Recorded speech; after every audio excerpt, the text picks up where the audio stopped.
Madam So, Vice Mayor, if you would like to start, we can get going.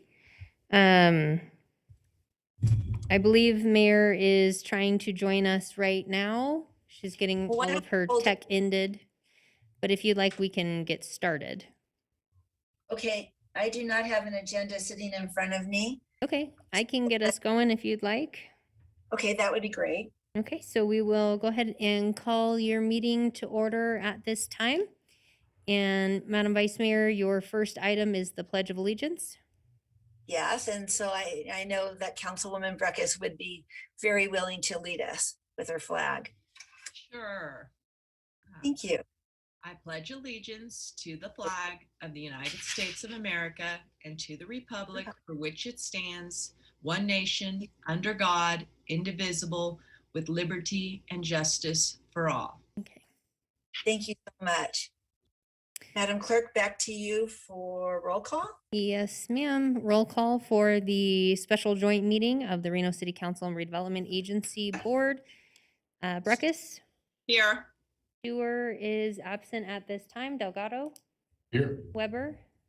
Here. Jordan? Here. Reese? Here. And Sheevy?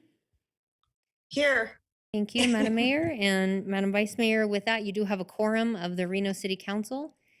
The first item on your agenda today is general public comment. General public comment in this area under item A3 is reserved for items not specific to our agenda. It should be noted that we have received none for this meeting. So we will be moving on to agenda approval. I believe there are no changes, seeing as there's only one item. However, if the manager has anything, I'm certain he'll flag it. If he has no changes, you'll be looking for your motion. Move to approve. Second, Dewar. There's a motion and a second, and Councilwoman Dewar, thank you for the second. All those in favor say aye. Aye. Opposed? Motion carries unanimously. All right, moving on to our budget presentations. There is no public comment on this item. I will turn it over to the manager to open up discussion and go over the process today. Thank you. Well, good morning, Madam Vice Mayor, members of the council, Madam Mayor, Doug Thornley, City Manager. We have four presentations for you today on sort of discrete things that we wanted to flag for you in the budget and give you an opportunity to give us some feedback or perhaps tell us to make an adjustment if you do not prefer the direction we're headed. So the very first one today is regarding forensics and dispatch. I know that we've been talking about that going on a couple months now. We have Police Chief Soto here to discuss forensics and dispatch. And then as on the heels of that, Deputy Chief Miller will be discussing the MOST program and how that integrates into our broader community policing strategy. So with that, I'll turn it over to Police Chief Soto. Thank you so much.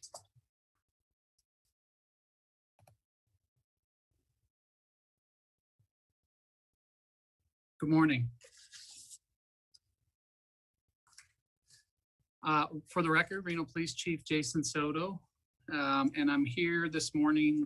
Hold on, I think there we go. To talk to you a little bit about FIS. I know there was a request to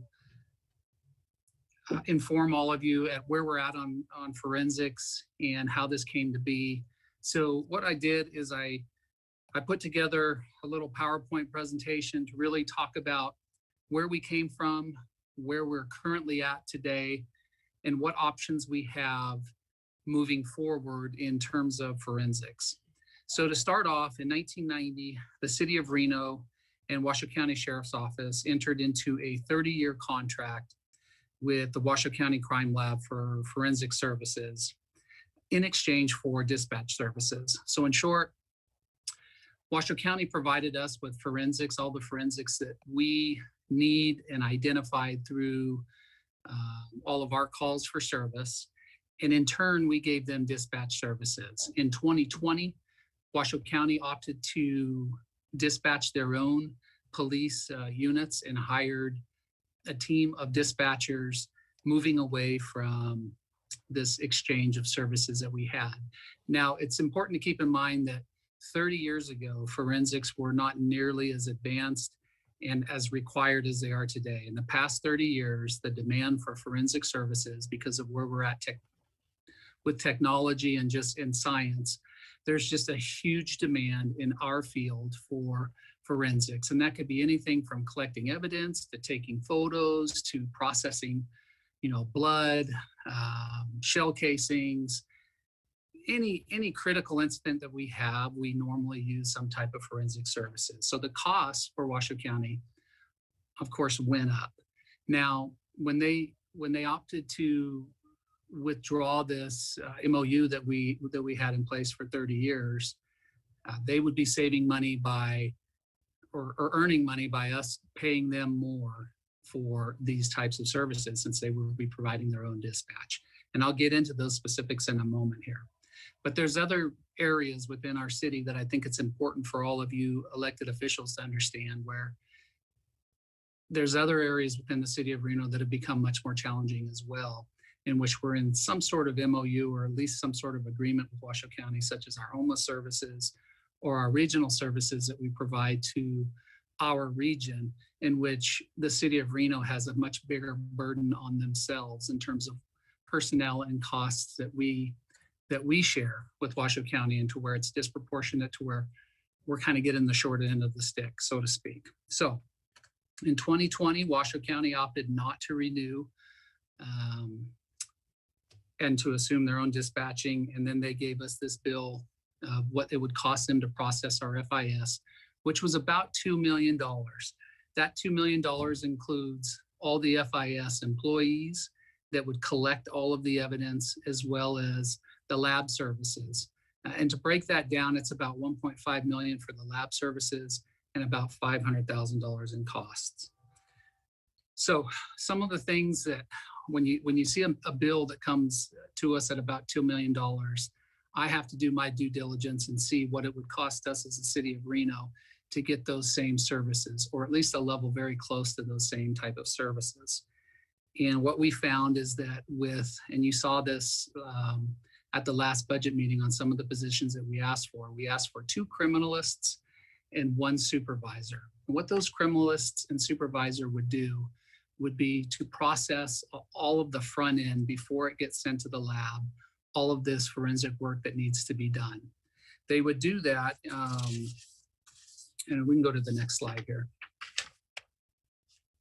They would do that with the assistance of our community service officers that we have in place now. So I'm going to try and simplify this, but the 2 supervisors would supervise all of this forensic work that comes through the queue, that comes up through all of our calls for service. Every time an officer or a scene needs some type of forensic services, we would have 2 criminalists in charge of processing that collection of data. Now, to help supplement that, we also have our community service officers. We have 6 of them currently over varying shifts, to where they could do some of the more simple scene collections.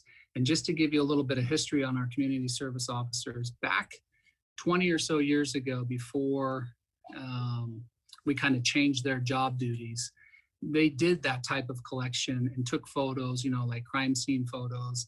They would dust for fingerprints, like on a residential burglary or a vehicle burglary. So they have the ability to do that, and we could get them back up to speed in doing that with just a little bit of training.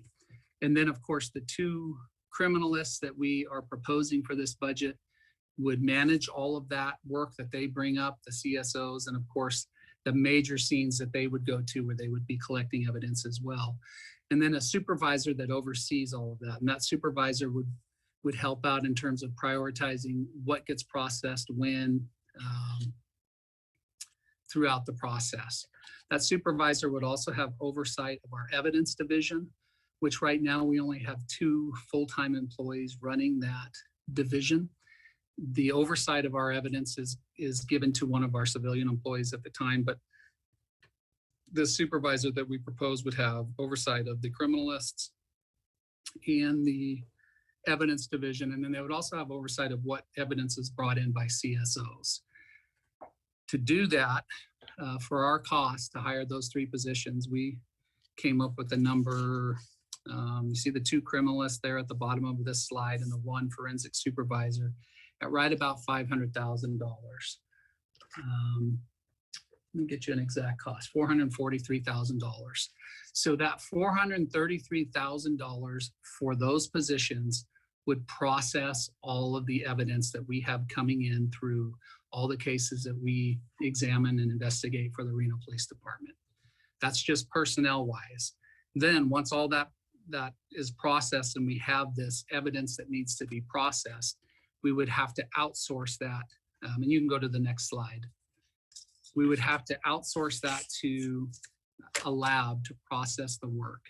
That work processing would be about $745,000 for a total cost with employees and lab work. If we were doing it in-house at $1,188,000, which is almost $1 million less than what Washoe County wants to charge us right now for their own services. Now, there's advantages to using Washoe County because they're right here in town.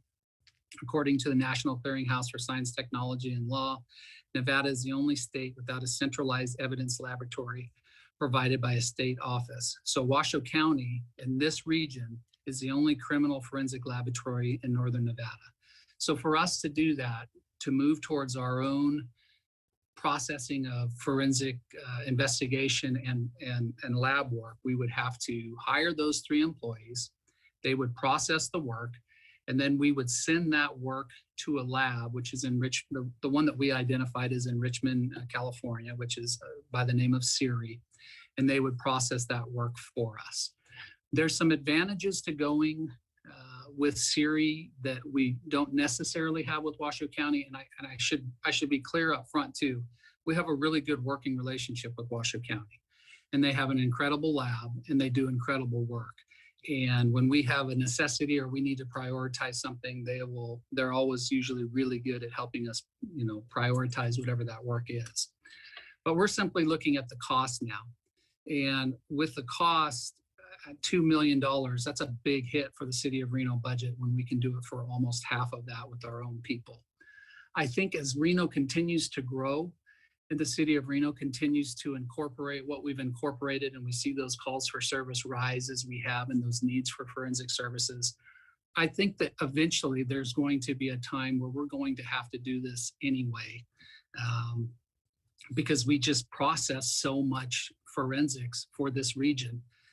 In fact, we processed the majority of it. I think that the bill that Washoe County gave us at $2 million was 46% of that work was coming from the city of Reno. So the work is there. And if we were to start doing this on our own by ourselves and start really using our own employees and our own services to do that, we would of course save money because it's coming in-house. And then we would be able to prioritize what we wanted to prioritize, how we wanted to prioritize it. But the lab work, which is the back half of this, which we would initially have to contract out on, would take time to get our own lab. And looking at the public safety center that was approved by this council at the last council meeting, there is room, and there would be a way where we could create our own lab. But a lot of that lab work that's done for forensics, a lot of that equipment is achieved through grants, through federal funding, and it would take time. It would take probably a decade or so before we were actually up and running to a level in which I would feel comfortable, or your future police chief would feel comfortable in saying, okay, we can do this without any outside help. So getting back to the slide, there's a lot of California laboratories that we can contract with, which would accommodate our needs. Siri was one that we identified. We went down, did a site visit, walked through their labs, looked at what they can process, how they process, and what that would cost us in terms of price. Super professional, or a really good institute that we've used in the past. So there have been times where we've had cases at the Reno Police Department that we just could not get processed quick enough through Washoe County because of how busy they might be and in terms of what they had in front of them. So we've already used this company, Siri, in the past, and they've been nothing but professional, nothing but timely. And the nice thing about Siri is they allow us to process what we want to process and how we want to process it. One of the challenges with Washoe County and the proposal that was given to us is, and I'm going to try and simplify this by putting it in simplistic terms, but if we gave them let's just say a piece of paper, and all we needed for that piece of paper was fingerprints, they would run that piece of paper, they'd give us fingerprints, but they'd also give us another large series of tests that we don't necessarily need, but we don't have the option of not choosing those tests to process that piece of paper. Siri's a little bit different into where, or a lot different into where they will allow us to process whatever forensic evidence that we have the way we want to process it. Let's see, we also use this lab for gunshot residue analysis. And then there's a couple other institutes that we looked at, but Siri was the one that was the closest, the most affordable, and the most, we were the most familiar with them because we've used them in the past. Okay, next slide. Getting into what I discussed earlier in terms of some of the disproportionate sharing, I guess what I would say to this council is I understand why Washoe County would come to the city of Reno and say, you know what, this isn't a fair exchange anymore. This forensics is a lot more expensive than it would cost me to hire a team of dispatchers and do it by myself and then charge you for the forensics. But we also have regional contributions in which it's disproportionate in terms of what we provide as the city of Reno and what they, being Washoe County, receive. One of them is our homeless. As you've all received information over the course of this budget cycle, our total cost in terms of calls for service with our homeless is astronomical. It's almost $2 million a year from cost associated with RPD and then additional city costs. And we provide things like our outreach clean and safe team. We have personnel that are specifically dedicated to homeless with 4 officers, 1 sergeant. We have marked vehicles for outreach. We have the clean and safe team, housing and neighborhood development, parks and recreation, public works for all the cleanups. All of these services that we provide cost money and they cost personnel. And so the cost on that, even though it doesn't show it on this slide, is about $2 million, and that's just in the homeless services cost. So every time there's a call for service that has to do with either the CAC or even out on this, when it's not in the CAC, but it's identified within the Reno area, normally homeless services and resources that go towards homeless services go to or should go to your county for health and human services. But that's not the case. We understood as a city that some of these needs we needed, immediate response, and it's just become, it's one of those things like forensics that has just grown over the past 30 years, in which we respond, all day, every day, 365 days a year. And it's actually our #1 call for service in terms of locations. And it has been on our #1 calls for service for quite some time now. The other regional contribution that I've had conversations with Washoe County about is our regional units. So about 1.5 years ago, we have regionalized a lot of our units that provide police services throughout the region. Some of those units would be our heat unit, human trafficking, our narcotics unit, our gang unit, our crime suppression unit, our repeat offender unit, NRIC. All of these areas are specialized regional services in which Reno Police Department provides a very, very large amount of personnel to those units. And looking at that personnel, Reno Police Department provides 7 supervisors to our regional contributions, sworn contributions, and 32 officers. To give you an idea of what we get from Washoe County, they provide 4 supervisors and 14 officers. So it's about half the regional personnel that they provide to the unit, to where we provide about twice as much. And then we provide, all like our gang unit, our drug units, all of these specialized units, they work region-wide. So if we identify a crime trend that's occurring in Sparks, we'll head over to Sparks and put that out. If we identify in Washoe County, again, we'll respond there. If it's in Reno, we'll respond here. I would say out of all three of our major law enforcement entities in this region, Reno, Washoe County, and Sparks, Reno is in a position where we could have our own. We don't really need the regional contributions, but we recognize, and I recognize that it's important that as a region, we stay safe. So there's costs again associated with that. If I'm putting 32 bodies in regional contributions and Washoe County or Sparks is putting less than that, obviously it costs us as the city of Reno much more to pay those employees to do those jobs. So that's some of the disproportionate costs in terms of regional contributions. And those are just a couple of the areas. You can go to the next slide. This is just an org chart that really shows you what those regional contributions look like.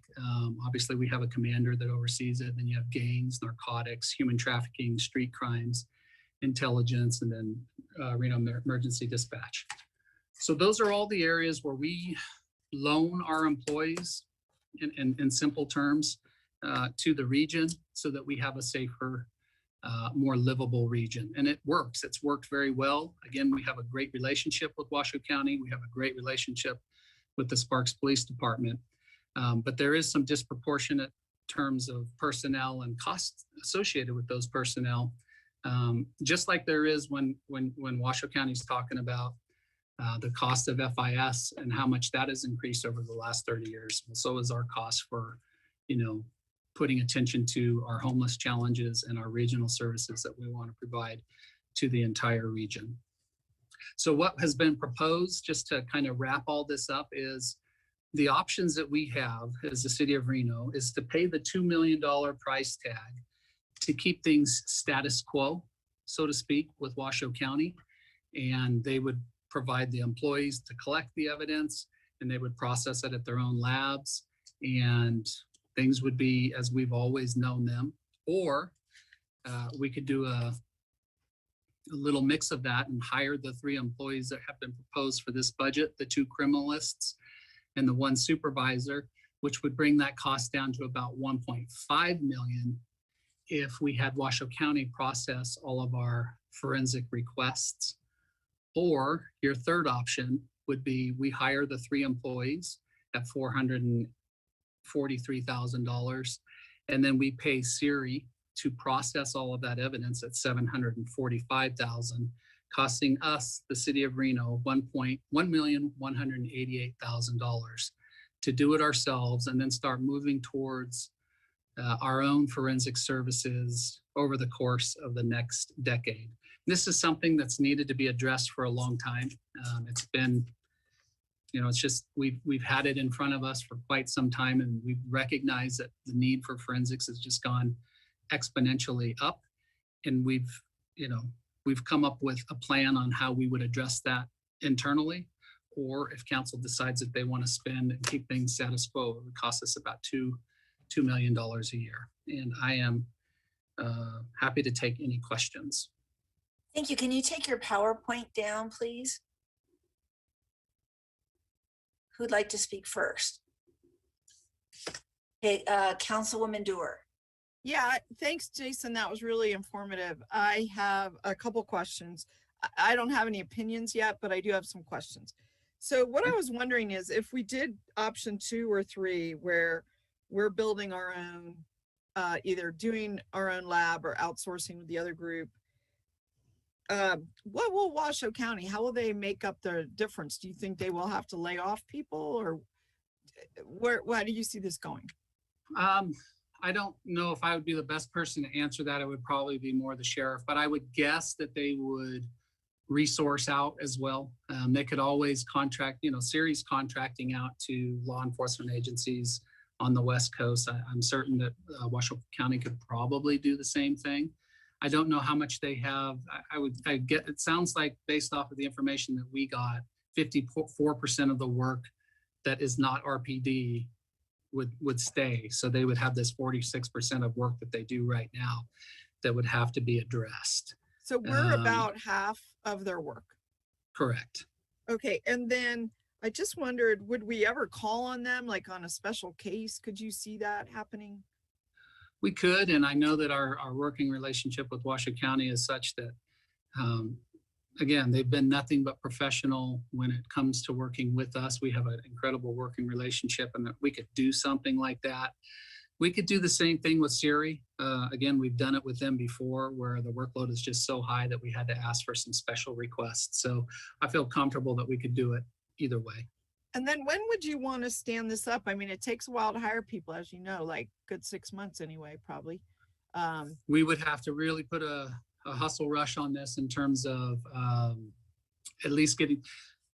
The nice thing about criminalists and hiring criminalists is that there are requirements that they have to meet to be a criminalist. So they know what they're doing. Once we get them in-house, we could identify and recognize. And we've done a lot of this work prior to in terms of what we would want them to do and how we would direct them to do it, so that once they're on board, we could pretty much hit the ground running in terms of that piece. We understand it, we've done it, we do it for a living. So we would be looking at a pretty quick turnaround, Councilwoman Dewar, in terms of getting them hired and then moving in terms of processing this evidence. But you think it would take like more like a year to build a lab or something? I think it would Or take maybe more. several years. It would probably take up to a decade to actually build a lab. But those Okay. things we can do in increments and pieces. And I think as budget cycles move on, our council could take a look and say, you know what, we've identified that we need maybe 1 or 2 more positions to help run this lab. Because Right. understand Sheriff Balaam has, I want to say 40 or 50 full-time employees running his lab. It takes an army in order to actually carry out those types of operations. Okay. Well, I have more, but let me pass the baton to someone else. Thank you. Thank you. We'll go next to Councilmember Breckus, and then we'll go to Councilmember Jordan. Thank you, Chief. I appreciate hearing the history because I never knew there was a contract with an expiration date and understood that they exercised that expiration date. I knew it was somehow tied up with dispatch, but I didn't know that it was really coming due, as you explained. Have we had any cost savings over at dispatch with them doing their own dispatching? We haven't been doing it enough to actually realize what those cost savings are going to look like. There will be some cost savings in terms of overtime associated with, because we're short on dispatchers, as you know. It's always really difficult to keep that unit fully staffed. So there's like mandatory overtime that's often given to dispatchers. So dispatchers, let's say they have 2 days or 3 days off a week. One of those days is automatically overtime. They don't have a choice in the matter. So we will save some money. It won't be anywhere near the $1 million it's going to cost us to stand this up on our own, but it'll take some of that number off. And we'll have a more clear picture to that as time moves on. And for Washoe County to deliver this services, how do they get the funding? Does it come out of their so-called general fund, or do they have any special earmarks from state or federal government for this purpose? For FIS? Yes. A lot of it comes out of the sheriff's budget. I would say a very large portion of it, but once you have a lab and you have the abilities to process certain types of forensics, there is federal money available through things like grants to get equipment. Sometimes there's grant money for employees, depending on what channel you're going to do certain forensics through. So there is some money available from the feds, but a lot of it does come from his budget. Okay. Well, if his budget is, I mean, I guess you've looked at all this, because if his budget is, the sheriff's budget, which is countywide, and he's carving out Reno for a cost, I guess that's at their discretion, but we'll be eligible maybe for these staff positions for some of these, grants. Yeah, I would have to, well, yes, certainly. And I would have to, some of this is assumptions, okay? Some of it, if you have a staff of 50 or so forensic specialists, there's a cost associated with that staff. And in order to keep that staff in full operation, you have to share that cost with all of your stakeholders, the city of Reno being one of them. So we're paying for his employees to process forensics for the city of Reno. Right. And that formula, whatever it looks like, is up to the sheriff because they're his employees. I don't have a say in how or how many. That's completely in his control, and it's not in our control. So that's the reason I wanted to bring this up to our council to say, these are some of the challenges that we're faced with. Do we want to pay that price tag and get, easy service that's, really 5 miles up the road and simplify it? Or do we want to do it on our own and start moving towards understanding how many employees we need to process what we need as the city of Reno for forensics? Yeah. And I think that's been clear through the previous discussions. I have a couple follow-up questions, but I guess we're clocking ourselves, so I'll let it go around again. Thank you. Thank you so much. Thank you. Councilwoman Jordan, and then we'll go to Madam Mayor. Thank you very much, Vice Mayor Weber. I guess my questions are more pulling it back out to the 30,000 foot level. As we've discussed, kind of globally, the shared costs or the disproportionate costs that Reno often shoulders as it relates to some other services. So I'm trying to better understand as we transition. This might be a question for Doug. City Manager Thornley. As we transition the lead over to the county as it relates to homeless services, as they receive the tax revenue for those social services, do we anticipate that they will either take over the police type responses as it relates to homelessness, or will they reimburse us? Because I can see this. I mean, this seems like the city of Reno is in Washoe County, but we're gonna get, I don't know, I'm a little confused some of these things. So I'm trying to better understand where the tables get a little more balanced as it relates to homeless services and the police. Thank you, Councilmember Jordan. Doug Thornley for the record. That's a difficult and dynamic question. I know the police chief definitely has some thoughts on response to the CAC and response to the CARES campus. I suspect that, like all things in the transition period, we'll start to figure out what it looks like in terms of who responds and whether there's a reimbursement rate. But Chief, I think, can probably tell you off the back of his hand without notes how many calls we get in a given year and what that looks like in terms of expenses for us. And so, yes, I do believe it makes sense for the Washoe County Sheriff to respond to facilities that ultimately are run by Washoe County. And so, well, and I guess my question is more, and maybe this needs some legal research or some noodling on, is when you talk about the tax revenue that the county gets to address indigent services, does that encompass the police response services? That's what I'm trying to get at, is as we transition the county as the lead, does that include, is the legal definition, is it defined to where it includes those types of responses and or reimbursements? That's what I'm trying to, you don't have to answer that now if you don't know. We can do the research. well, I think, we can do the research, but I think too, it's incumbent on us to, as we've discussed at multiple points along this journey, sort of pull the police back out of response to incidents involving our indigent community. That's primarily a human service thing, and that's certainly what the revenue stream is dedicated for. But it is unavoidable, and I think living in reality as we all are, there is going to be a response to both the CARES campus and certain places in our city that is going to require a police presence. And so sort of threading that needle, I think the biggest one is the total number of responses to the CAC and now the CARES campus in a given year. It is, Chief, is it our number one location? Yeah, historically, it has been for the last 10 years, it's been our number one location. We keep stats of our top 5 locations, and the CAC, even the CAC as it was, which was smaller than what the CARES campus is going to be, we anticipate there's going to be more calls for service at the CARES campus than there is at the CAC. It's our number one. It's always been on it's always been our number one, actually.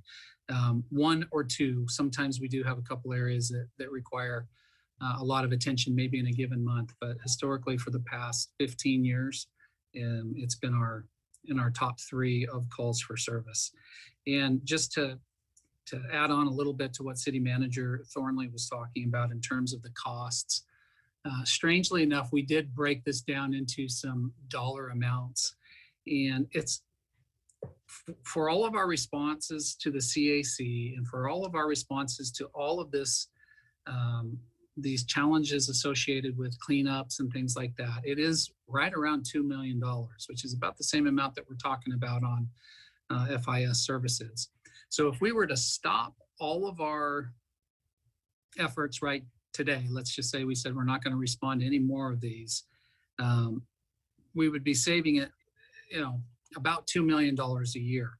Now, I've had conversations with the sheriff in terms of his ability to send units to the CAC, and of course, it's very challenging. He has the same challenges that that we at the Reno Police Department, and I think law enforcement in general, in terms of personnel or having enough personnel to respond.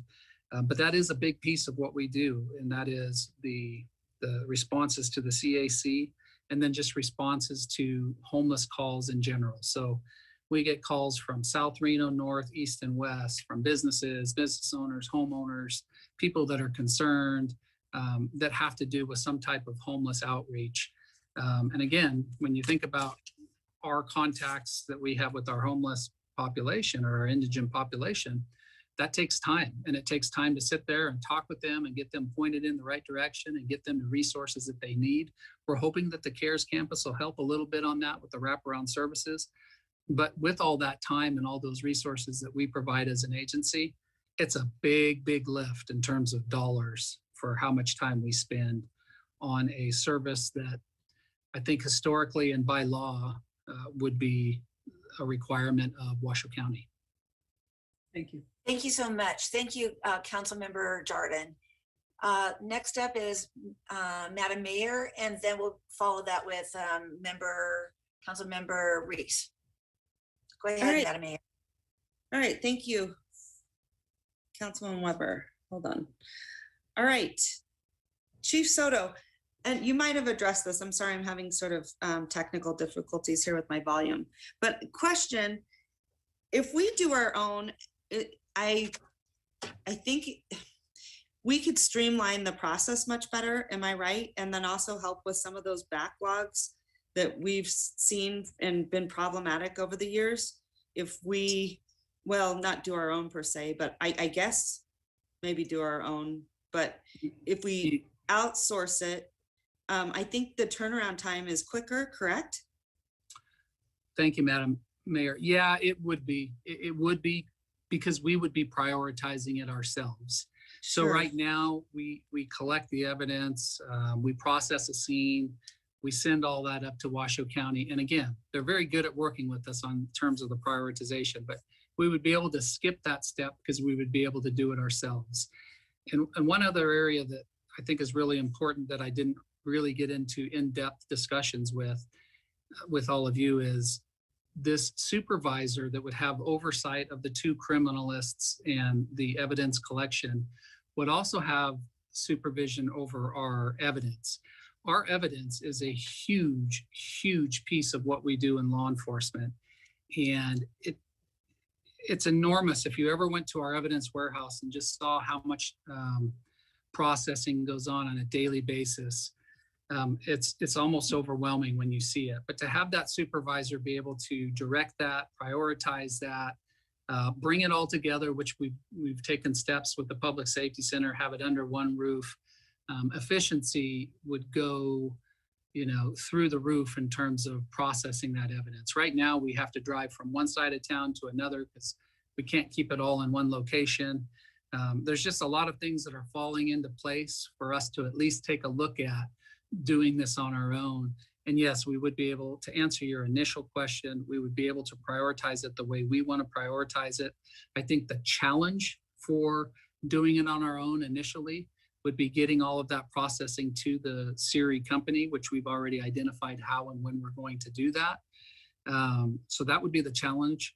But 10 years from now or a decade from now, if we had our own labs, it would be night and day in terms of how we process our forensics currently. Right. And have you seen that facility where we could send it to, Chief? Yes. Well, I had our, Uh-huh. I've seen it in photos and documents. I've Yeah. sent my team of professionals to go out there and take a tour of the campus. We've been using this other company, Madam Mayor, for a long time when we get really busy and Washoe County gets backed up and we need something turned around very quick that's very specific, maybe for a very high profile type case, we can go to them and we can pay to expedite that process. And Right. the cost Okay. to expedite that process is actually a very fair cost in my Yeah. professional opinion. Okay. I guess I was just curious in the sense of the two services that I think the one that you're speaking of versus the county just has a lot. I mean, this is really what they do and could be much more efficient, quicker, just add a lot of value to what we're really trying to accomplish, correct? Yeah, so they have 3 different levels in terms of if we need something processed or expedited. If we just go the normal process, which is probably 80% of our cases, there's a time window in which they have to have that work completed.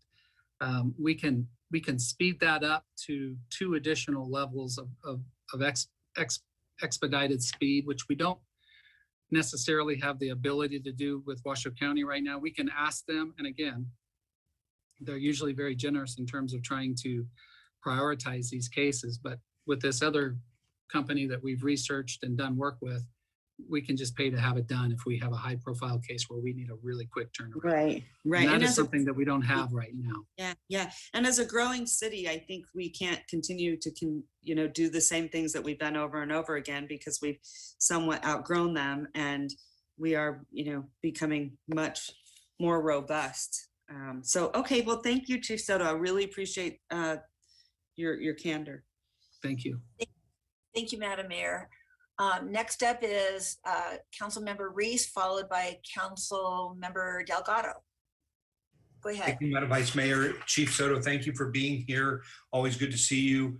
I guess I have a couple of questions. I'm not as focused on the minutia of every dollar and where it's coming from or how it's to be spent. I guess what I'm trying to understand is how will the options that you presented, how will they better serve our community? Meaning, will victims be better served by our having it in-house?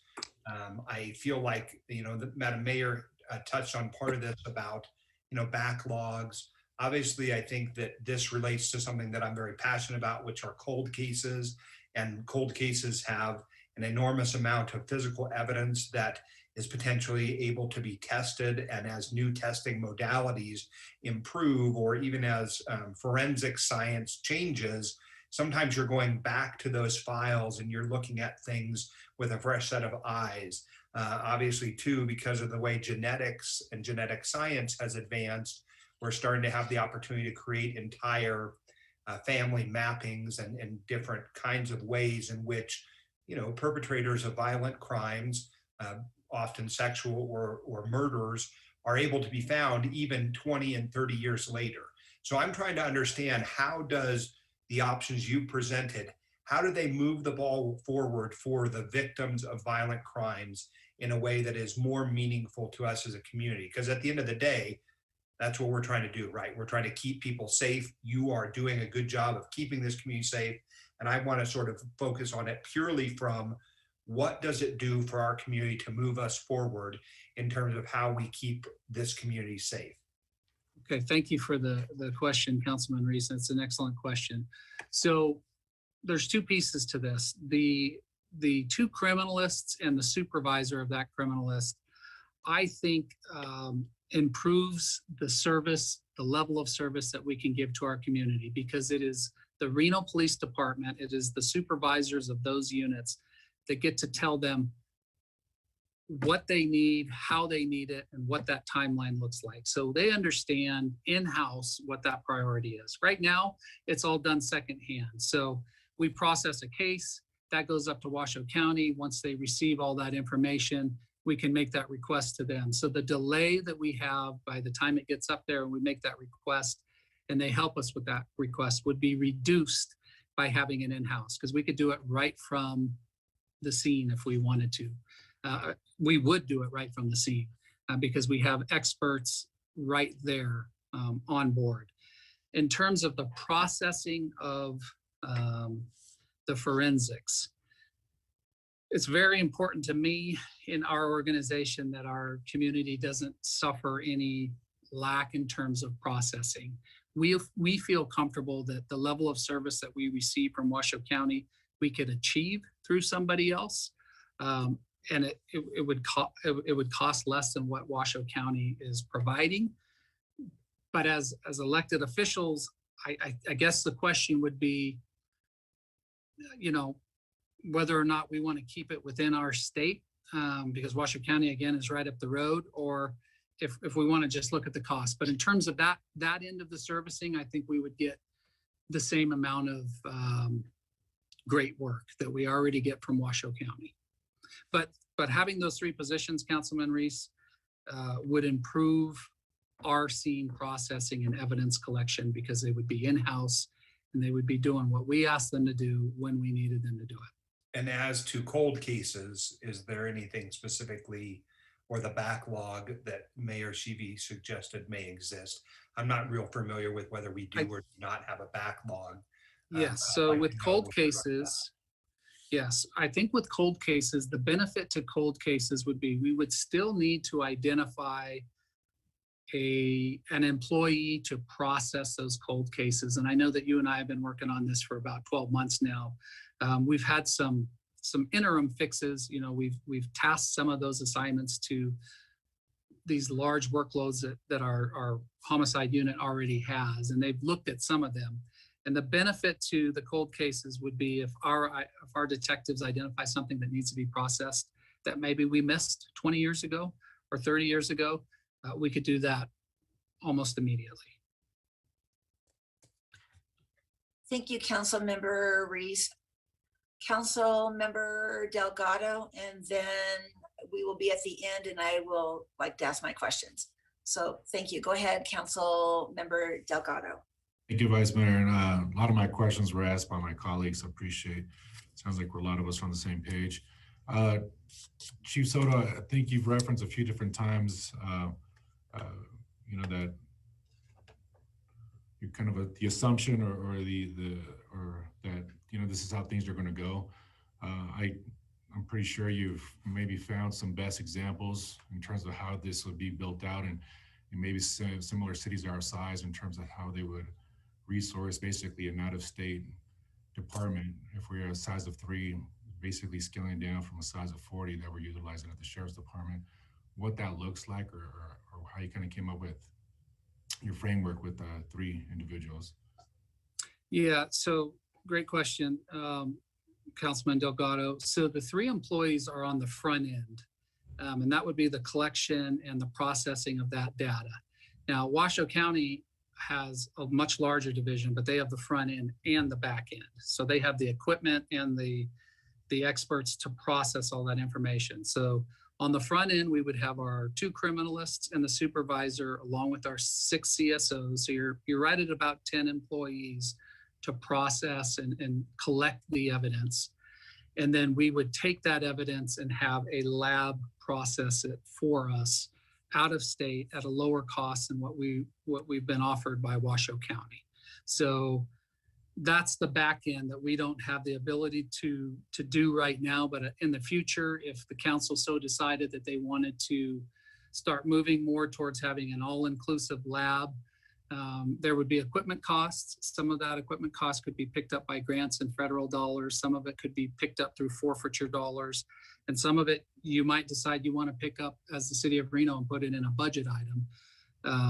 And then we would have to find out how to, you know, increase, as our budget increase our forensic personnel as well.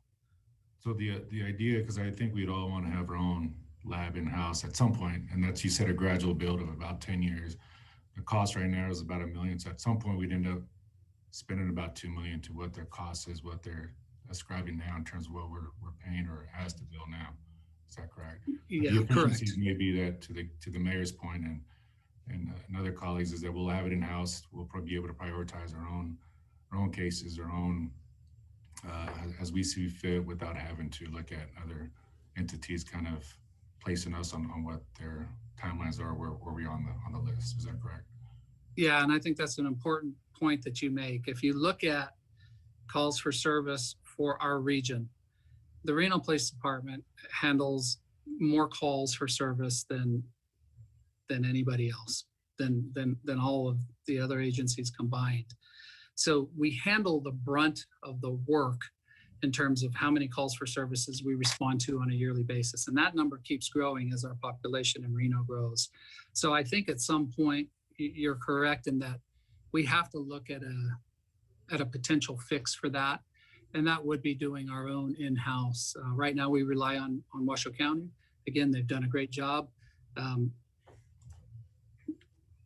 But moving forward, if we were able to add those that personnel with the costs associated with it, we would just have more prioritization on how it gets done, when it gets done, and how we want to do it. Last question, Vice Mayor. So it sounds like as though you didn't necessarily look at another model that exists out there with how other cities are kind of collaborating. It's kind of, you saw the opportunities to kind of build something from what you've seen, what the ask would be in terms of building a department from the sheriff's department and ours, and just kind of subcontracting out those positions out of state. And we can keep it in-house for the front door kind of opportunities and services for our civilians or population, right? Yeah, correct. We did. And we looked at a lot of different makeups from other cities that were like size of Reno that had the same challenges that we do. And those cities did something similar. Either they contracted with an agency that's close to them, or they contracted out. For example, it's not like size, but we talked with Douglas County because they're in a similar situation that the city of Reno is in. They contract with this company that we were looking at, Siri, and they have them process their forensics. There's some other like-sized cities that do the same thing. A lot of people use this company, Siri, to process their forensics. So we looked at other areas and regions that have the same challenges that we do. But I also think that we're growing enough, Councilman, as a region, that eventually we're going to have to do this on our own. And we're going to have to, stand up our own lab, our own forensics for our community. I mean, it won't be long before we're 500,000 people. Thank you. Thank you so much, Councilmember Delgado. I'll ask some questions and then we'll go to our second round, starting off with Councilwoman Dewar. But let me go ahead and ask my questions. Thank you so much for all the good information, Chief Soto. I am not moving as quickly as I feel like our other council members are. And I just have, I know from my service as a county commissioner that the forensics is a huge part of our region, and that they serve a lot of other cities and counties in our northern region. Yes, ma'am. Is that not true, or don't they serve do. everything else? They do. They serve obviously the city of Reno, the city of Sparks, a lot of the smaller entities. Carson City, Douglas. Yes, Northern Nevada. They serve a lot of Northern Nevada. Absolutely. And as I stated earlier, and I can't say this enough, we have a great relationship with Washoe County, and they've done really good work, and we've solved some really, really good cases with them over the years. I think the challenge is the cost. It's a big number in terms of what we want processed. We don't get an a la carte, meaning we don't get to ask them, we only want to do it this way. That's not how it works with this contract that they proposed.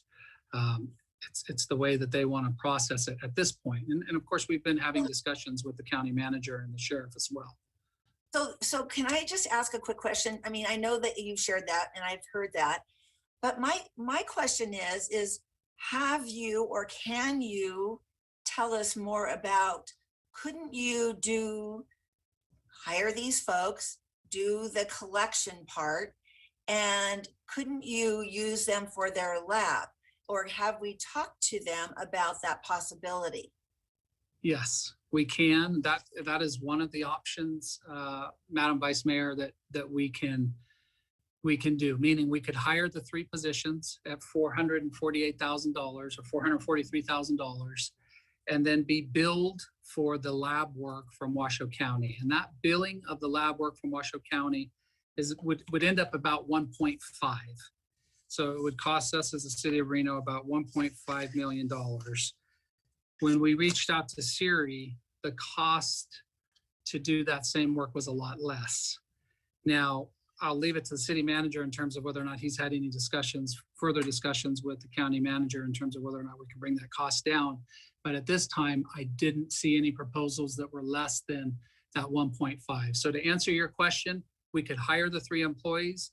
We could do our own evidence collection and forensics processing on the front end, and then take those processed items and send them to the Washoe County lab at a cost of about 1.4 to 1.5 million a year. Okay, so my other question to that is, and I really believe that we should not move as quickly as that. And I would like to know 2 more things, and that is, could we hear from the sheriff here? So when we can ask him questions as well. I just feel like we need more information, or if there's been a conversation with the sheriff that we could hear about. Councilmember Weber, Okay. This is. Oh, go ahead. This is Doug Thornley for the record. The police chief has been having ongoing conversations with the sheriff. I've been having ongoing conversations with the county manager. We do have a meeting set for later this week or next on the matter, because there are sort of some unintended consequences of unraveling dispatch. That said, sort of the last update I got about 2 weeks ago with respect to an updated pricing model from the sheriff was that they were working on it, but they couldn't guarantee that it would be in place anytime soon. If you'll recall, Chief Soto described you would order fingerprints, but you'd get the whole litany of tests that the sheriff's office could perform. And that's where that cost savings between the sheriff's office and Siri shows up. And so at some level, my recommendation here is it doesn't make a lot of sense to me to pay twice as much for the service. Okay. I don't know if that's the whole answer. So thank you. We'll go back. We'll start the next round with Council Member Dewar, and then we'll go to Councilwoman Breckus. Yeah, thank you. I think we're sort of honing in on some of this, trying to get our arms around something you're very familiar with, Chief Soto. But right at the beginning, you said something that was a little bit confusing to me. You said most states have a state lab, but we didn't hear. Is this true? Did I hear it right? Yeah, and I think that's part of what the challenge for the pricing, where the challenge of pricing comes in. So we'll just use California as an example. They have large entities, large agencies that have their own crime labs. And then you have these in-state, these state labs, such as the one that we're talking about now, Siri, that also perform that same type of work. So there's, in theory, a competition there in terms of getting business from the end users. And it might bring some of that cost down. We don't have that here in Nevada, at least not in northern Nevada. Actually, we don't have it in Nevada at all. The large agencies that do the FIS work is obviously for South, Metro has their own crime lab.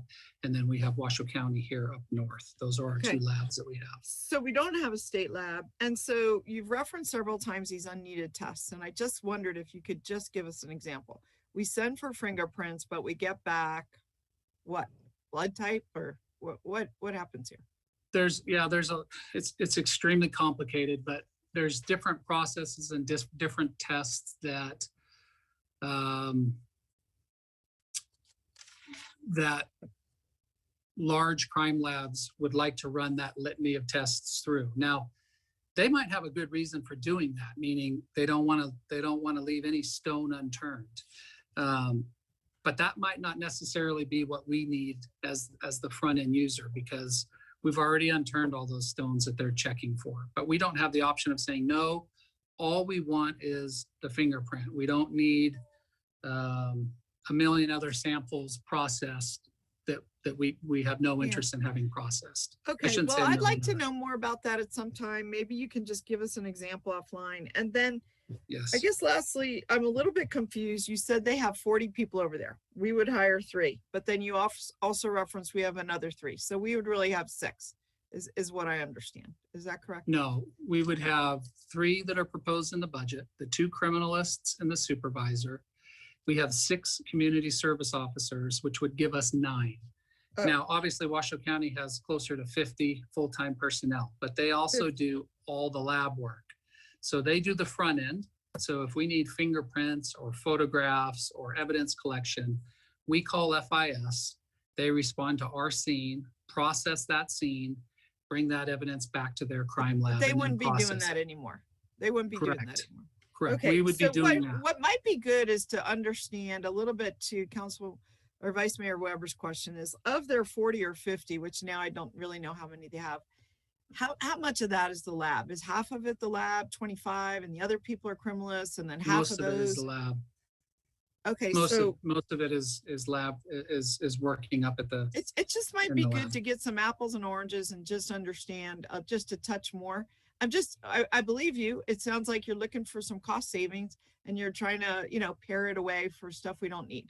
But I still want to know what our ultimate growth is going to be. Pretty soon we'll be paying $2 million anyway, but pretty soon we'll also be self-supplying, be able to pick and choose in terms of priorities and maybe solve crimes faster. I mean, that's Yeah. what I'm starting to understand. So thank you. yeah, and I'm going to be very careful on how I choose my words here, but just like any other large business or corporation, getting all of those specific details aren't always that transparent and easy to get all of that information. Sure. And I understand that. I understand that the Washoe County Sheriff has his own challenges in terms of how he runs his crime lab. But that doesn't mean that he's going to share all of that with me or you or anybody else. Just like I might not if I had my own crime lab. And I was trying to figure out costs and how to share that cost with my partners. So that's always a challenging to get exact specifics, Okay. if that makes sense. Thank you so much, Councilmember Dewar.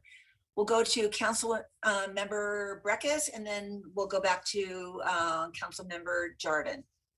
Yeah, I mean, thank you. I don't understand what direction you're looking for. I mean, we've gotten a budget that identifies we're moving forward with this option, and I'm comfortable with that and a motion like that. Maybe Ms. Weber takes a different opinion. I guess I see efficiencies for us. What about these community action officers? Because they do quite a bit of work, and are they going to be diverted from some of the important work that they're doing right now, and then we're going to have a shortage elsewhere in the functions? No, I want to explain to you, Councilwoman Breckus, the difference between community action officers and community service officers. So the ones that we would have do the evidence collection are our community service officers. They are non-sworn personnel. We have them assigned to teams. So their supervision would be a sergeant. They fall on a certain team, whether it's day shift or swing shift. And their duties, they go to a lot of cold calls. So they'll go to vehicle burglaries, residential burglaries, things where there's a suspect not on scene, or the scene has been secured by sworn officers. We would use our community service officers to process scenes that need to be processed. We've done it before in the past. They're very efficient at that. They like doing that. It's fun work. It's very attractive if we're trying to hire more community service officers in the future. Our community action officers are from a completely different unit. They deal with challenges and that are associated with indigent persons, homelessness, troubled areas where we have to find creative ways to Okay, work. I'm gonna cut you off here because our rules really don't give us a lot of time Okay. for elaboration. Two different, Want to two get in our different people. questions, unfortunately. I thought I heard community action officers were the ones that you were going to be moving over. It's No. going to be these, and that meets the standard of evidence, work on evidence. I mean, I think we need to move forward. I've always argued, and I'm happy to see that Washoe County is disaggregated dispatch from this function, because then when you throw in homeless services, I think every issue that we work on with intergovernmental can't be a handshake based on something else, because something changes here, as you expressed, then there's another problem over here. So we need to hone in on these areas, especially when you have grant funded. That's a changing landscape always. But I guess my question is, if this whole thing, us going here, collapses the Washoe County function, because we're half of the book of business, then they have an issue. And, that's a them problem. But I think we need to move forward. And if they say, you're going to collapse our function here, then we start a negotiation on a new MOU where we have a little more control and authority over the functions. We can't be half of the county's book of business with our money and not have functional responsibility, oversight, and so on. And I really believe that to the core. If the county is providing a service that they're bringing all the money and it's over their regional role, which is different from a city role, like the jail, they get to call the shots. But if it's a function that Reno's bringing in Reno money for a non-regional service, we need to up it to an MOU that puts us in a responsible, not necessarily a driver's seat, but a pretty close partnership of par, in my view. And maybe that emergency management 911 committee is an example, or we've got a couple others. But that's my view. I want to throw it out there because I wasn't necessarily hearing from you, but I think you were leaving a big unsaid there, is that we could collapse the whole Washoe County function if we move forward as we're proposing. And that's okay. It'll bring them to the table. But if they come to the table, I think we need to be clear on what we want in return to continue here. Thank you, Council. Thank you, Councilwoman. And as City Manager Thornley alluded to, we are meeting with them again next week. And we've had ongoing discussions in terms of what we need as a city to make it work for our business model. Right. Thank you, Councilmember Breckus. Next up is Councilmember Jardin, followed by Madam Mayor. Thank you. Go ahead. Thank you. I'm kind of interested in the line of thinking, a little bit of what Councilwoman Breckus and Councilman Reese about the efficiencies, the streamlining, and at the end of the day, we have to be very conscious about the cost, and there is a significant difference. I'd like to pursue seeing how we can possibly still remain partners, but get closer on the dollars, amounts, and the services. But if that's not possible, we have to do what we have to do in the interest of efficiencies and costs. So I think the option that our city manager has kind of outlined as the preferred option to pursue at this moment is one that I support. Thank you. Let me see. Madam Mayor, did you wish to speak? Yeah, can you hear me? Yeah. Thank you so much. So I have to say, and I don't know about you guys, but this has been a conversation that we've actually been talking about for a long time. I mean, let's just be really honest here. So I think it's time to start to expedite, start to give better services.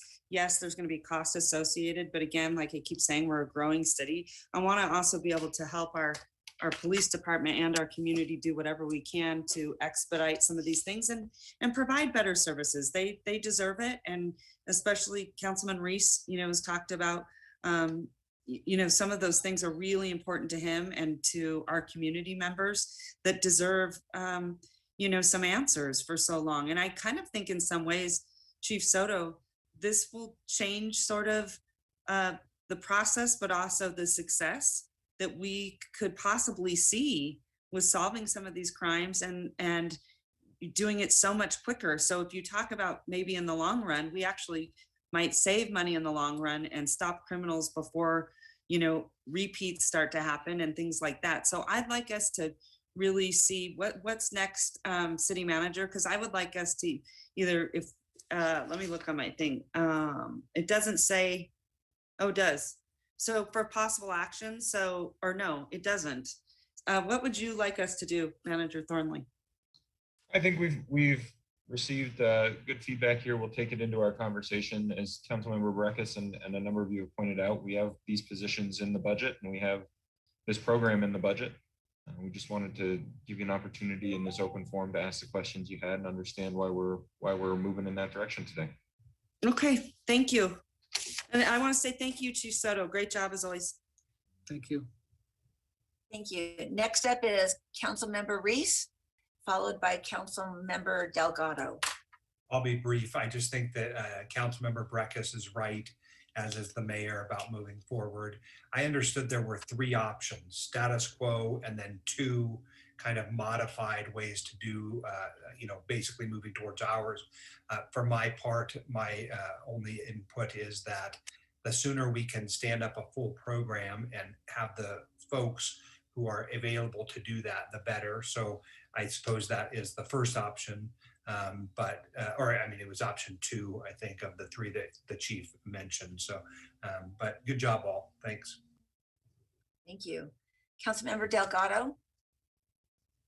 Thank you, Madam Vice Chair. I took down my hand, and I think my colleagues have covered this topic pretty extensively, so thank you. Thank you. Okay, did I cover everyone? Okay, thanks. I think we have had that conversation and we'll move on to the next item. Thank you, Chief Soto. Thank you. Appreciate your work, Thank you very much. your departments. Next up will be, let's see. It's Deputy Chief Miller. He's going to make a brief presentation about MOST, our community action officers. We had a number of questions about what the expansion of the MOST program to include Reno employees would look like and why we would do that. And so Chief Miller is here to lead that discussion. Thank you. Chief Miller, you have the ability to share your screen. If you would like, we can move the PowerPoint on our end. We just need to know how you'd like to proceed.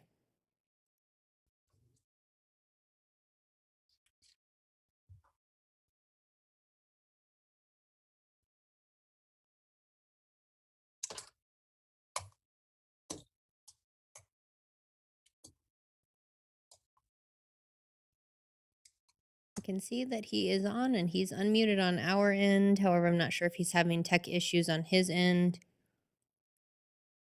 Chief Soto, are you able to relay to him from your office to his? Yes, just give me one moment here and I'll just bring him right here to my desk and he can do it from there. Okay. City Manager Thornley, would you like us? Oh, Ollie, there you are. He's on. All right, I apologize for that. It would not unmute me or let me take off my video. I am happy to share my screen here. Let me see if I can just get it shared. All right, it doesn't look like it's gonna let me do it. I have limited options on here. So Ashley, if you could upload me from your end, that would be great. Sure, we will share the screen on our end. Just let us know when you want us to advance. Excellent, thank you. All right, good afternoon, Council, Madam Mayor. For the record, Ollie Miller, Deputy Chief, Reno PD. Why don't you move us on to the next slide? Today, I'll be covering our mobile outreach safety team, or our MOST team, as well as recommendations to bring on foremost clinician positions here to the Reno Police Department. I know that the last time this body convened, there were several questions about MOST. So I'll be briefly discussing how MOST came to be, what they are exactly, and some of the important things that they actually do for this community, as well as the Reno Police Department. As it states up there, MOST is a co-responder team, which means that they primarily ride with our police officers in a vehicle responding out to calls for service as they occur, or they have the option to actually follow up on our calls for service based upon our needs. Next slide, please. In 2003, two of our veteran police officers, some of you probably remember them, Patrick O'Brien, Patio, and Steve Johns, both now retired, began working with one of our state assemblywomen, Sheila Leslie. And they came up with the MOST concept based on the Memphis model of co-responder teams. They took a look at the data and learned that we as an organization were expending a lot of time and resources and money between the police department, ambulance services, hospitals, detention facilities, and follow-up substance abuse treatment programs for wraparound services for members of our community essentially living in crisis. The MOST concept was built on a need to have a licensed clinician available for our officers to provide resources and follow-through services to those who are in need for that long-term problem solving for the community. You know, we wanted to get away from just putting a quick fix or a Band-Aid on some of the issues that we were having in the community. After several years of clinicians actually riding along with us, and the success stories of how clinicians were able to benefit our department and community, the state took notice and fully funded a licensed clinician, or our first MOST team, in 2009.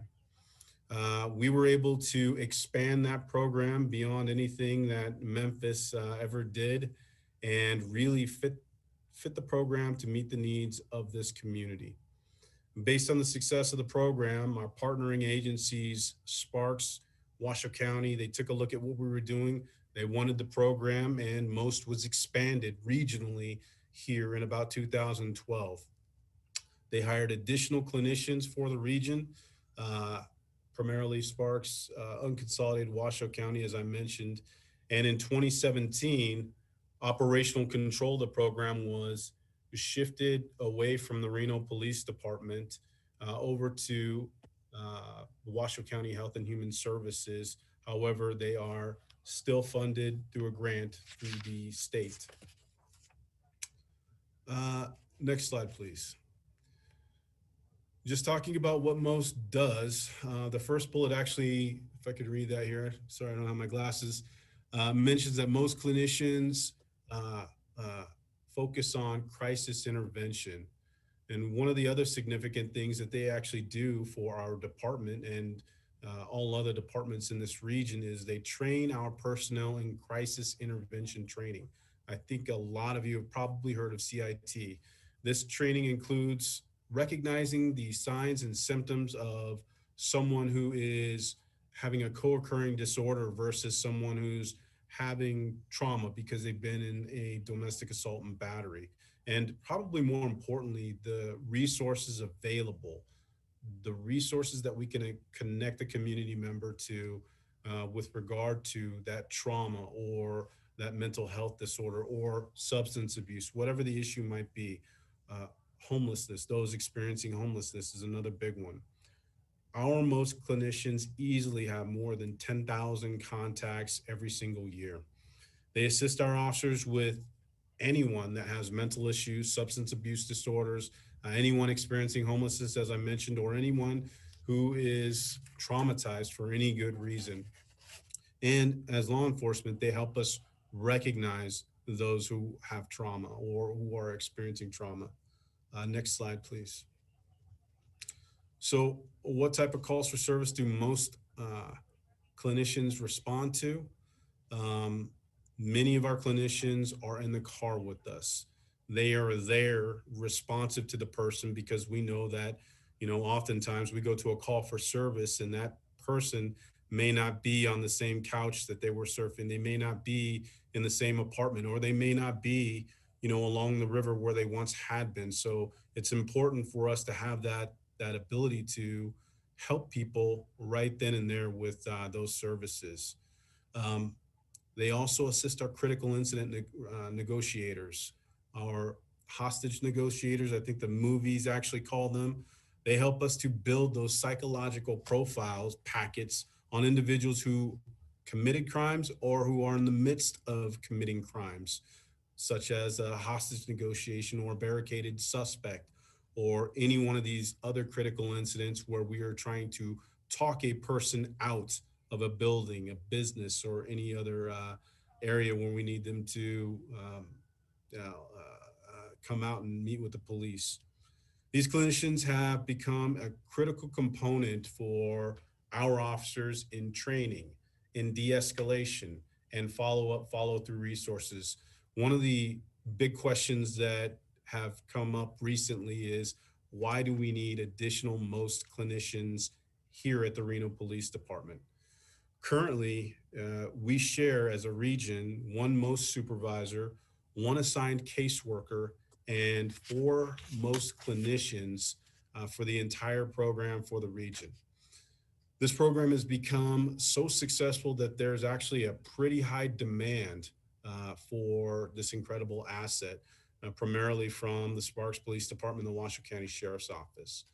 The most teams' time is prioritized between different agencies based upon needs. So we may have 1 or 2 most clinicians assigned to the Reno Police Department for a week, but the workload might actually overwhelm them because we've got so much of it here. I'll give you for example, this week we've started our clean and safe operation in the area of the Truckee River, our Truckee River outreach operation. With that being said, we've got a lot of unhoused community members living along the river, and it takes a whole bunch of outreach and meetings from our most workers to, actually to get them to be able to have that trust piece to start looking for services. So while that's happening along the river, what we see is, what's happening to those in crisis living in our motels, our underserved populations, in and around the Northeast community, where we need our most workers to be available and responsive to our police officers. And just getting back to our unhoused community, we know that from experience, it takes about 9 to 12 meetings with someone who is unhoused for them to build that rapport to where we have their trust to some extent, to where they will actually accept housing, especially for those who are resistant. So this leaves very little time for all the individuals in crisis with the 1 or 2 most workers that we have right now, because again, we're splitting that time amongst the other agencies.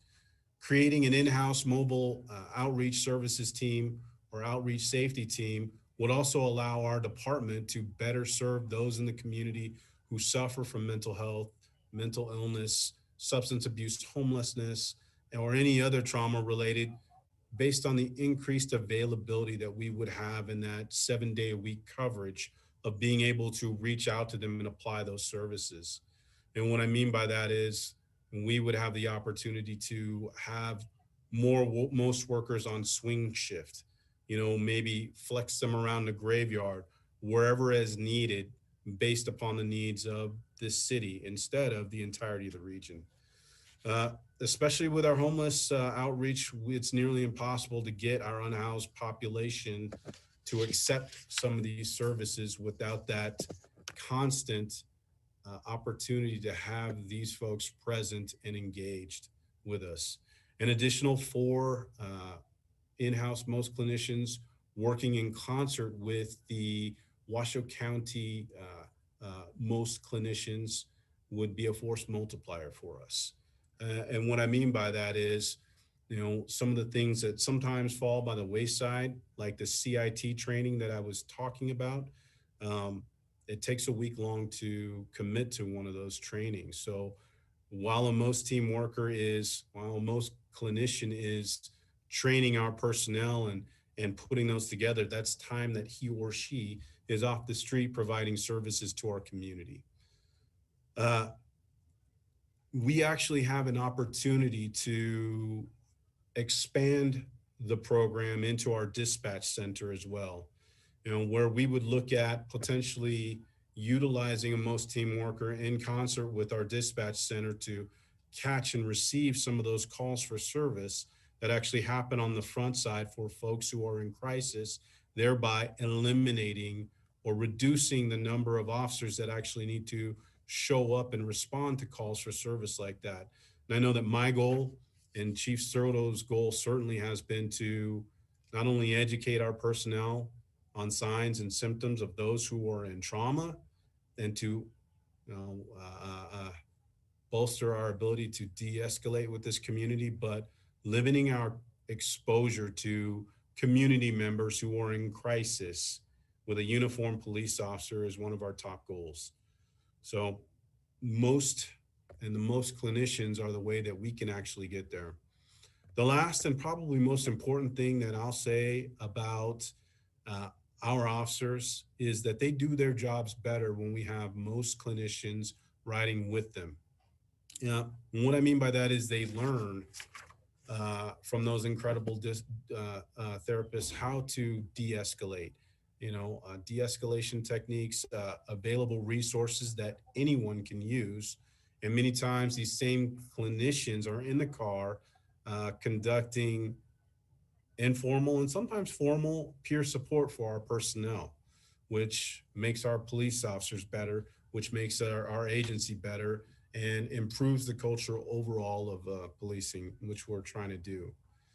And I think I may have mentioned this, and this goes part and parcel with that. Most clinicians are part of our peer support team, and they are responsible for assisting us in conducting critical incident stress management debriefs, or SISMs. We do a SISM after every significant call for service that happens that has a impact on police personnel. So they become pretty vital in our roles of what we do as a police department. So with that, what I'd like to do is move on to the next slide and ask if there are any questions that I can answer.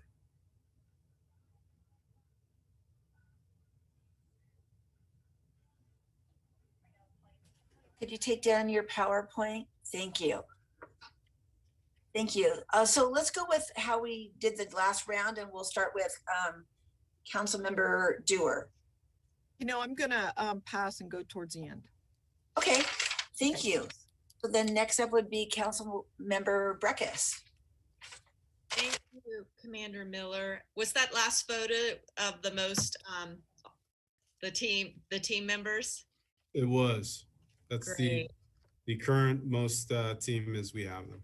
That's great. I hear a lot about them, but I don't think I've ever seen a photo of them.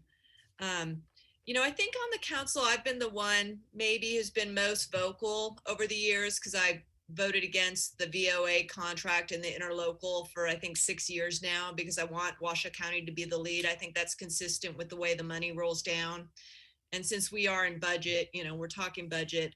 But I don't object to us standing up the most team, because the word mobile to me really gets to what the police do. They run beats and they're mobile. And so I don't object to that. What I do object to is the county, us being the lead when we get those folks and we're trying to transition them, the indigent folk, into more stable situations. And then we take over with, being responsible for the allocation of federal resources for housing and subsidized housing. So we're in a middle continuum. But I'm trying to understand what you're recommending here. And I don't recall seeing it on budget, and we are in budget. Are you saying that the interlocal isn't working that we have for the most team?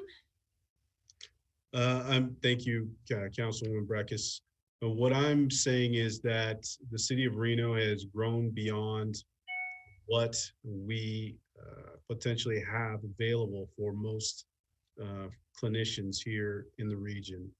I Okay, think I mentioned it earlier. I think 1 or 2 per week is what we get assigned, whereas that leaves 1 for Washoe County and 1 for Sparks. And there's a lot of work to be done there also. So we could actually expand our capabilities with this team by having additional MOST workers in-house. And the other thing I could say is even without our indigency issues and homeless persons problems in this community, there'd still be enough work for our MOST clinicians here in-house in the rest of the city. okay. In Okay. terms of mental health and substance abuse, they are busy. They're Got that. I guess, because we are in budget, and when you're in budget, you're in a different hat, is if you're saying there's an interlocal, it's not working for us, they're beat oriented, and maybe we need to unravel the MOST and put them as an arm of the Reno Police Department, and then Washoe County take those resources and use them in unincorporated, Sparks do it in unincorporated. If that's the design, maybe you could provide a graphic of like how many for each and the calls, and just explain that a little bit more to us. If that's where we're going, I have no problem with that.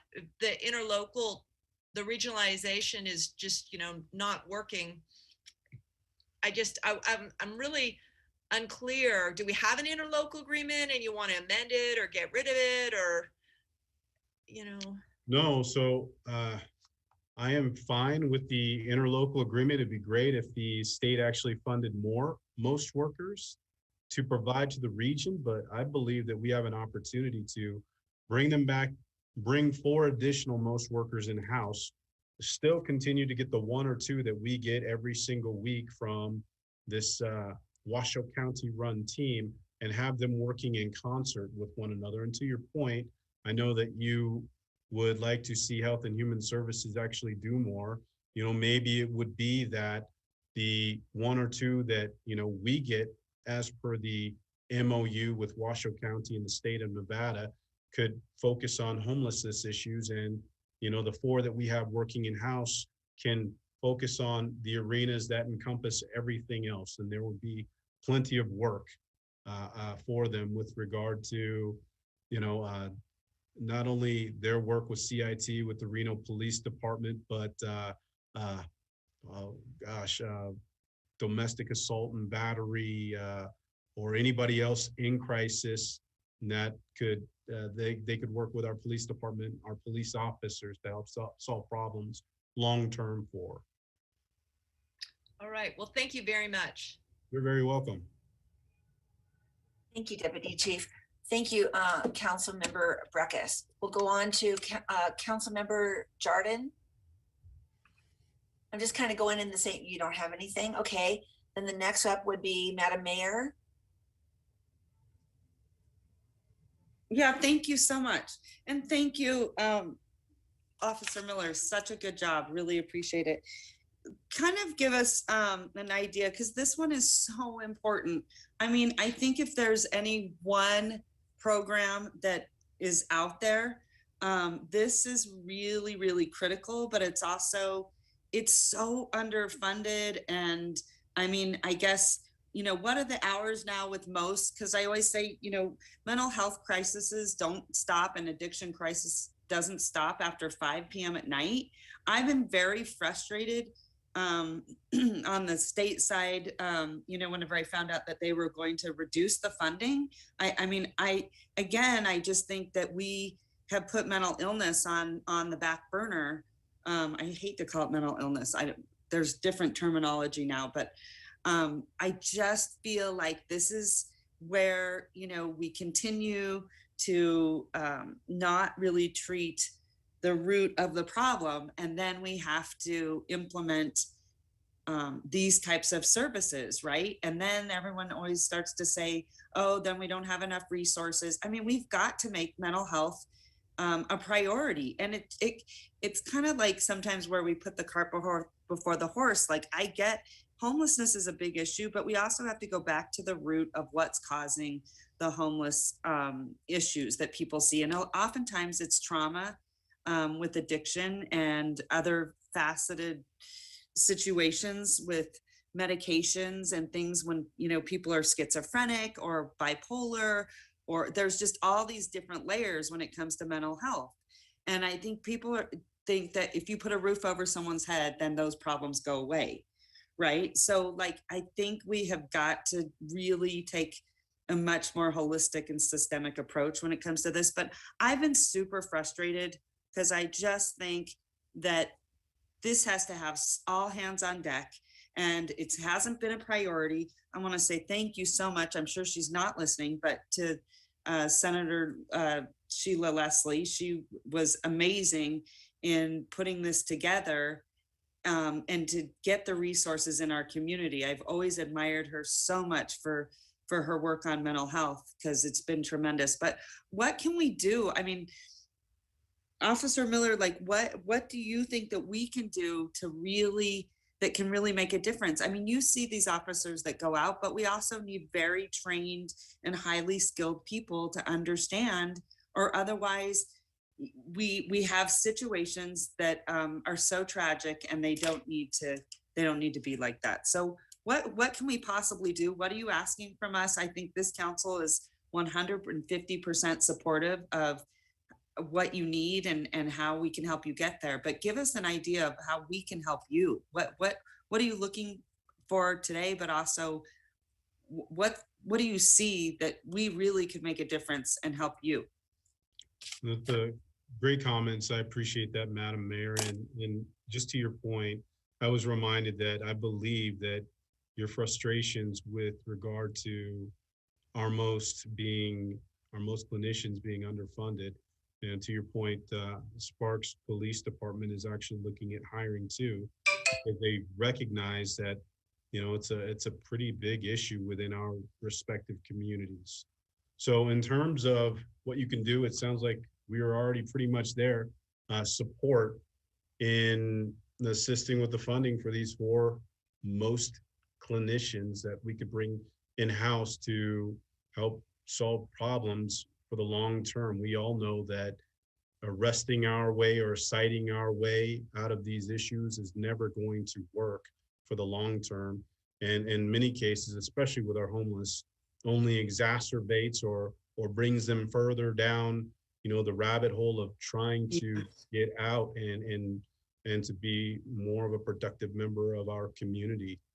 So yeah, it sounds like you're already there. We just need to look at what it would take to get us there. And to, you know, one of the other things that I did not mention quite fully is that we'd have the opportunity with these most workers to prioritize how we serve our community. So along with putting them on the front side of calls for service with dispatch and eliminating those opportunities for your police department to be exposed to those individuals, you know, that might be suicidal or homicidal, because we've seen around the nation how sometimes that ends, but just the opportunities for additional follow-ups around the station for mental health of our police officers here, as well as the rapport building along the river or anywhere else in town where, you know, it takes a while to build those bonds of trust. And if I could,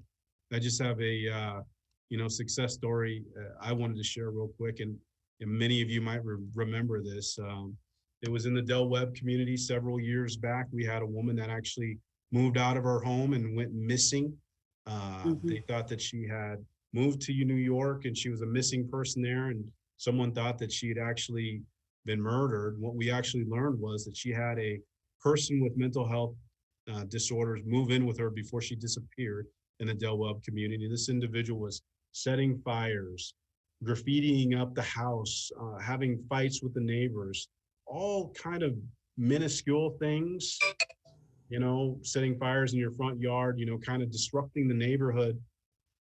You know, it took our most team about 3 months, in close collaboration with RFD, code enforcement, the police department, our detectives, to get that individual the help he needed. I had our folks check in on him. He's actually living in San Francisco now, attached to services, doing exactly what he needs to do based on the work that our most clinicians actually started with him. And they were instrumental in keeping him in services so we could get her located, which we actually found her alive in New York in a mental health facility herself. And they were able to help connect her with resources also. So just one of 1,000 success stories with this team. So there's no bad combination with clinicians and police. We need more of it. Yeah, and thank you so much. And I love that you know this so well inside and out, because it is so critical. But the other thing is, can we touch on this a little bit? Because I know Mr. Thornley will know where I'm going. Madam Mayor, Yeah. do you want to go or do you want to go to a second round? No, if someone else wants to go, and I'll just bring this back. Yeah, do you mind if we go to the next? No, not at all. Go. Okay, thank you. I don't see that Member Reese has his hand up, but he would be next, and then Member Delgado, but I don't see that he has his hand up, so we'll go to Member Delgado. Thank you, Madam Vice Mayor. Thank you, Commander Miller, Assistant Chief, right? Deputy Chief. Deputy Chief, sir. Deputy Chief, my apologies. It's good to see you. Along those lines too, in terms of troubleshooting and knowing that this is an amazing program for many in our community, have we thought about the opportunities to have externs? As we know, there's a lot of students that are trying to get those clinical hours in terms of overall supervision and provide a larger team that's more cost effective. Is that something that's been thought of from our departments? Thank you, Councilman Delgado, for that. I actually started as an intern with the Reno Police Department, and I never would have known that I wanted to do this work without that opportunity. So yes, we absolutely create opportunities for internships. Now, there's not much they can do with actual calls for service for us, data collection, and just learning the ropes that this could be the career field for them. But it actually takes licensed clinicians experienced in the work to actually do the work on behalf of. I'm referring to our externs, right? Where people are receiving their clinical hours with proper supervision from licensed clinical individuals. Is that something that you guys have looked at? I'm sorry, you said interns or externs? Externs. No, I'm not familiar if that's a potential, but I could always look that up and get back with you.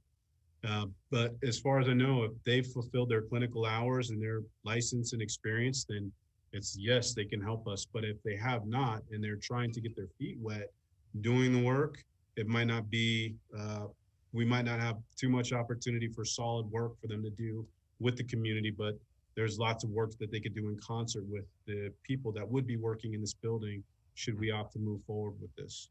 So I can talk to you a little bit more about that offline if you'd like, sir. And then another general thought too is I think that oftentimes we assume that when a great program like this is what, having a clinician, being able to say, how are we going to case manage or provide some form of clinical medications or pharmaceutical or diagnosis, is that's the box we've drawn for ourselves. Have there been ideas or thoughts of working with other types of behavioral health professionals, not necessarily that are just clinically approved?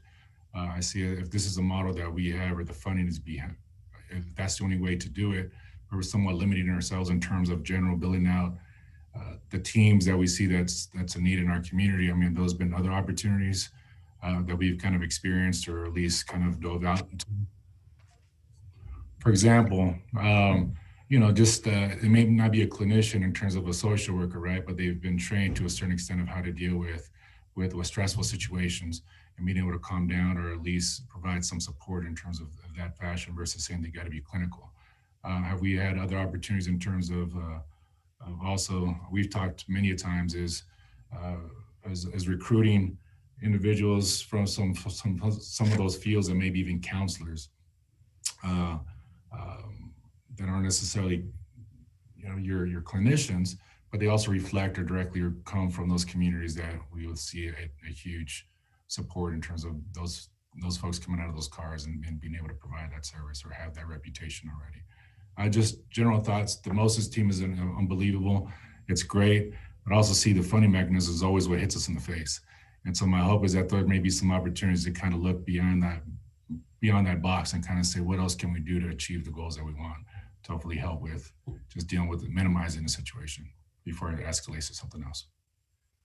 Thank you for that, Councilman Delgado. I know that we've done work with the crisis call center previously. They'd have some of their folks actually help us out for calls for service. And part of the issue there is that they lack the ability for some of those follow through or wraparound services. And the databases and everything that a licensed clinician actually brings to the table, a one-stop shop, we are kind of missing some of the opportunity with someone who's experienced, yet they don't have that box checked with the educational component that we need necessarily to meet every member of the community's needs. So I think that there is opportunity there to some extent, but would limit our capabilities in the field for folks who might be in crisis. Thank you so much. Thanks for those comments as well. Council Member Dewar, are you ready to ask your question? No, I think I just, all I wanted to really do at this time, I mean, my colleagues have asked some good questions and made great comments. And I just want to also send my thanks and appreciation to Commander Miller and in terms of what he's done with this group. It's really terrific. It's growing, they're evolving. They're getting better each year at what they do, more refined, more nuanced. So I just appreciate what we're doing, and I look forward to supporting it and having it continue to grow, because that's where we're going. So I'll just keep it short today. Thanks. Okay, thank you. So then let's go back to Councilmember Breckus, and then we'll go to Madam Mayor for her last comments. Thank you. I guess, I'm really trying to understand, because we're in budget here, and I appreciate the stories and everyone committing to the value of the program, but are we adding positions into this budget for the MOST team? Yes, there are 4 positions recommended for the MOST team. Now Sparks is adding some, correct? Sparks is adding 2. Sparks is adding 2. So I guess, because resources are scarce, Sparks is adding 2. Would that relieve some of our work, and maybe we only need 3? I know there's a lot of needs there, but there's a lot of needs across our budget that are unmet. And is Sparks coming to the table, and that we should be advantaged by that? I can answer part of that if I might, Councilman Breckus. I think that their plan is going to be identical to my plan. If we were to get the 4, I would not release my grasp on the 1 or 2 that I get every single week, because we have work to accommodate everyone. So I think that by them getting an additional 2, they will still be looking for their 1 or 2 every single week based on their needs, and their needs are plenty in their community. And the 1 or 2 every week, are they state funded, and that's why they're mobile among the jurisdictions? Absolutely, ma'am. Are you thinking of aggregating those funds and then allocating them to the jurisdictions, themselves, since everyone seems to be going on their own? And no, I think the state has them grant funded. I don't know when that grant actually ends, but they would continue to work within the region, all 3, Washoe County, Sparks, and Reno, and anything additionally that we have would supplement our additional needs, just like I assume that Sparks would be supplementing their needs with the additional 2. Okay, thanks so much. You're welcome. Thank you so much. Thank you, Madam Mayor. Yeah, I think we've all probably said what we're going to say, and we're in support. And what are your Deputy Chief Miller? No, what? Officer, I want to Deputy Chief, whatever. Yeah, I don't know, right? Call me Ted, call me Ned, I don't care. Whatever it takes. Anyway, but anyway, I just want to say thank you so much for this wonderful presentation. The only thing I was going to just touch on is that, and just be really, really honest in the sense, and maybe not so much the MOST team, because I haven't seen the statistics, but wouldn't you say the majority of the time after the interaction with any officer, maybe the most team, what have you, really the only two places to probably take an individual is to jail or to the ER. Am I correct? Yeah, before we got the most team, that was the response, but they've really created a culture where we take a deeper dive, you know? Are we here on this battery call at a house because the parents are fighting because there's no jackets for, you know, the kids who don't have winter clothing, you know, proper winter clothing, or does grandma need oxygen tanks, or why do we keep coming back? They've really created a space to where we are more diagnostic in our approach as to what's happening here. It could be insulin needs, it could be anything really. Yeah. So yes, they've taken away that notion that it's citation, jail, or you must need to go to the hospital or something like that. So yeah, you're absolutely correct. Yeah, okay. I really, really appreciate it. Thank you so much. And thank you to Manager Thornley, really for paying attention to this. Like I said, I'm so impressed what you've done with this year's budget. We've never seen, I don't think, this in depth, and really getting into where each council member, you know, we all have these things that are important to us. And this one has been certainly a big one, I know, for many of us. So thank you. Really appreciate it. Thank you. Great job, Ollie Miller. Thank you. Chief Deputy Ollie Miller. Thank you. Thanks so much. Manager Thornley, did you want to take us to the next item? Sure. The next item that we've got lined up for you is an update on the transition of sheltering services and the agreement that we're carving out with Washoe County and Sparks to do that. Can I ask you a question? Yes. It would be a good idea to take a quick break, or is this just a little? We've been at it for 2 hours. A quick break is probably appropriate, but we've got some more ground to cover too. So 10, Okay. 15 minutes. Yes. Madam Clerk? Let's be in recess for 15 minutes. All right. We'll see you at 10 after 1.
Madam Clerk?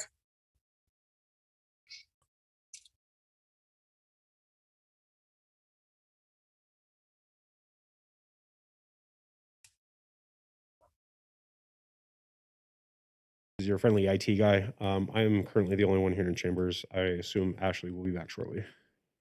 Okay, thank you. Mr. Manager, can we start without the clerk? Can. I think we might do that. All right, well, then could we move Assistant Start City the Manager report. Bryant over? Mr. Manager, would we have to start the recording? We do. IT can take care of that. Okay, thank you. And we need to move Miss Bryant over, Okay, which IT can also take care of. okay, perfect.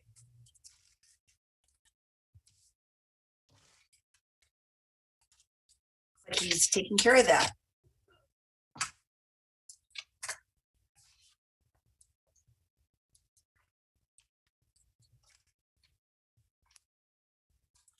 Good afternoon. I will Thank you. attempt to share my screen.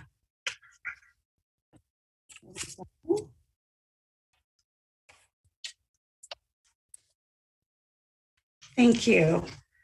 For the record, I am Jackie Bryant, Assistant City Manager for the City of Reno. This update is to share with you where we are in the transition plan for the homeless services from the City of Reno to Washoe County. As you know, the city has historically and today continues to provide numerous homelessness services that we are anticipating transitioning to the county and with respect to the unsheltered population. We have several items that we are currently in the process of working through. The first is we are developing an interlocal agreement between the City of Reno, Sparks, and Washoe County. We anticipate that to be finalized for your approval sometime within the next month so that that transition can begin to take place on July 1st. It will take approximately a year for all of the steps that I'm identifying to be completed, but we are working on those various items at the moment.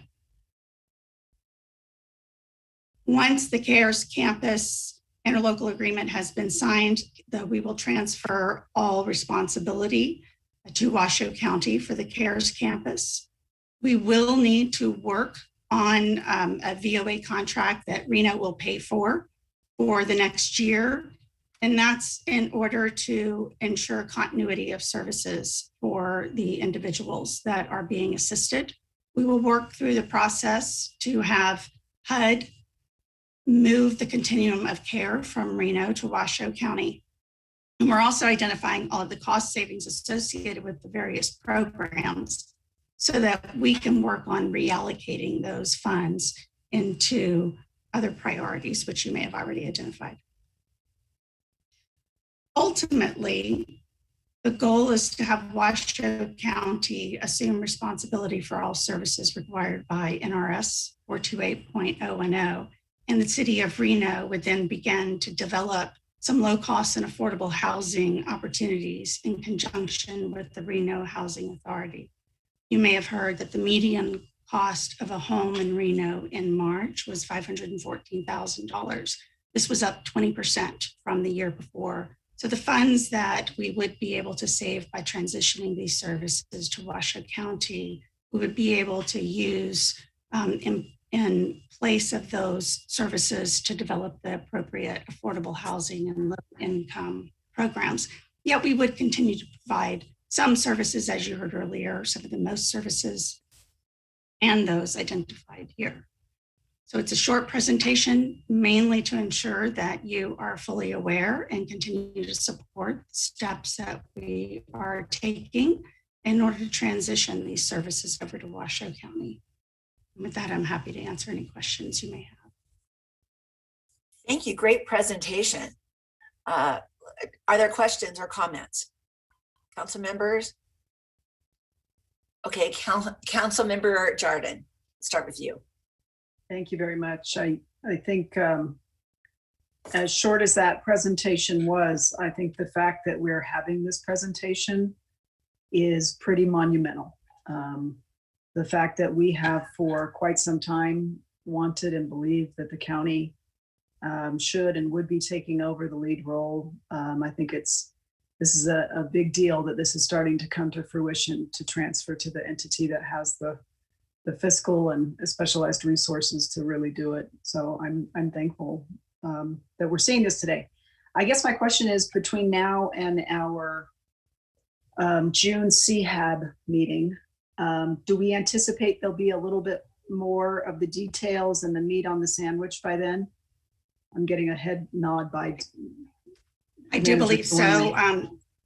Those conversations are occurring regularly. There are some details that still need to be worked out, but I'm hopeful that we would have a document for you to review and approve.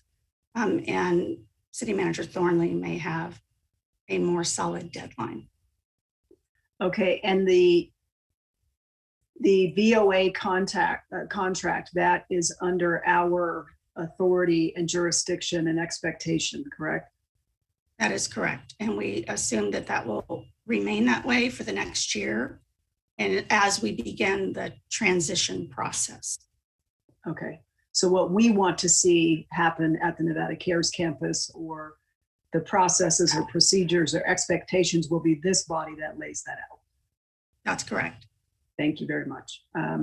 Thank you for all your work on this, and welcome to your first meeting. Thank you. It is a privilege to work with you all, and in particular on this topic. Are there any other council members that have questions or comments? Councilmember Breckus. Yeah, thank you and welcome aboard. So is the kind of along the same lines, so we'll have the contract and a new MOU in front of us to approve with county, a new interlocal? Yes, you will have an interlocal agreement that will include the entities of the city of Reno, Sparks, and Washoe County for your approval. Okay, and so the county will be shown as the agency lead. Correct. But then there'll also be, because we do this every year, or maybe the VOA has been 2 years, but we will also do the VOA contract renewal, because that expires, I think, the end of June, right? It does. It expires at the end of this fiscal year. And the plan at the moment is that the city of Reno would renew that contract for the next fiscal year. Okay. Okay. And then was there any did you mention any budgetary issues? I thought there was something about HUD. So we will be working with HUD to transfer the continuum of care program to Washoe County. From a budgetary perspective, the money that is saved from the city of Reno that we are currently spending on homelessness services, we are working through the exact details of how that will be used to develop more robust, low income and affordable housing programs. So for example, the city spends about $1.8 million a year on shelter operations alone. That is grant funded, but we will be able to identify which of those we can pivot and start focusing on the affordable housing issue, which is really where we should be at this time. Okay, well, I'll look for the details as they emerge, but I appreciate the update. Thank you. Thank you. Anyone else? Well, thank you. Thank you so much. Manager Thornley? Yes, Madam Vice Mayor. So next up, we're going to move Megan Berner over. We're going to have a discussion of special events.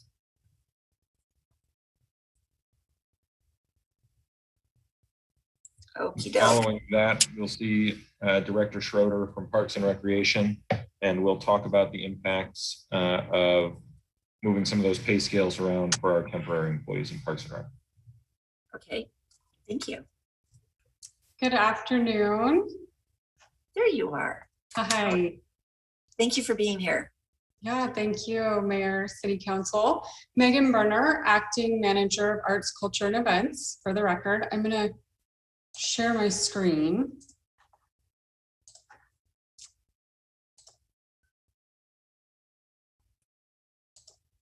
There we go. Okay. I have a fairly short presentation here with an overview of the arts, culture, and events budget. They're a little bit intertwined here. So we'll start on the left with the general fund. We have salaries and wages here. That first section is funding the $331,000 that gets transferred to other departments for overtime reimbursement on special events. I just want to point out that this level of funding is about half of what is normal in our budget. There's generally around $600,000 there. This budget was put together when it was anticipated that the event season would not be occurring as normal. But we're looking at an event season that's currently on track to pick up and return to mostly normal levels this summer and beyond. Under that, we have our staff, 3 full-time staff and 6 part-time staff are funded from this. We have a 4th full-time position that is currently unfilled, and that is funded out of a transfer from room tax. We have part-time special events staff that work temporarily over event season from about May through September that are funded from this. We have been trying to hire those positions. We've been struggling a little bit with that because of the low pay rate. And we really haven't been getting applications for that. And those positions are really essential for us. There are on the ground people that are working at the events. Our services and supplies, moving down, there's a chunk of money that comes from general fund that goes to Arts and Culture Commission grants, $64,000. And then the rest of that is supplies, rentals. That's for our office supplies, and then we do reimbursement to Public Works out of this as well, plus rentals for Hot August nights, equipment, Street Vibes equipment, and restrooms for things like Art Town, events happening at Wingfield, and crawls that happen throughout the city, downtown. Under room tax, we have our Arts and Culture Commission budget. Most of that goes towards grants that go to our arts and culture nonprofit organizations and sponsorships.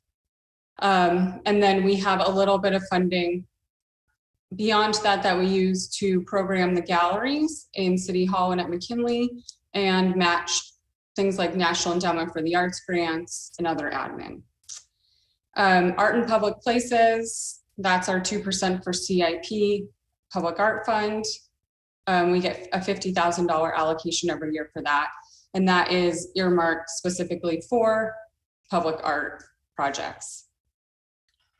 Below that, we have the annual council sponsorships or donations to Art Town and Pioneer Center.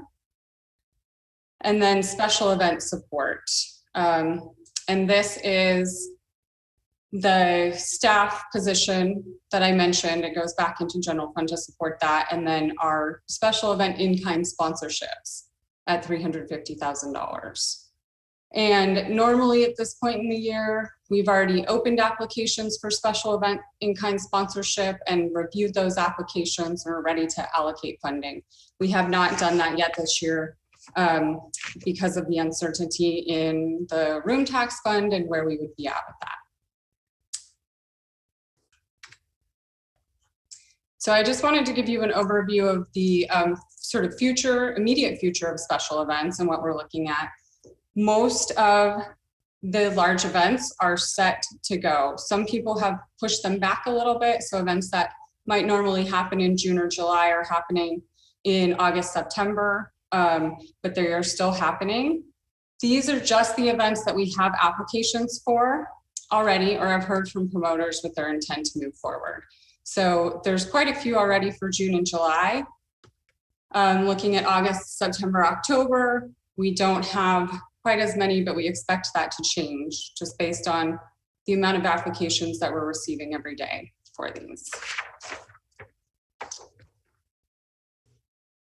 And then my last slide here is just, I was asked to include some economic impact of special events, and we really don't have a lot of formal data on this. The RSCV has conducted some studies in the past with some of the large event organizers, and the ones that I was able to collect are on here. The most recent one was a 2019 study that the Air Races did with the University of Nevada, Reno, showing their economic impact. And so these numbers reflect the total economic impact of people coming into the area, staying in hotels, spending money on things like food, buying things, etc. So this is things that go into C-tax, like sales tax, and our room tax.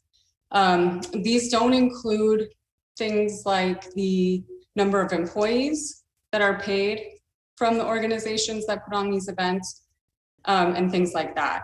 And then below that, we have the Great Reno Balloon Race. And then the city of Reno actually did an economic impact study in 2013 of the Reno Santa Pub Crawl, and that's on there.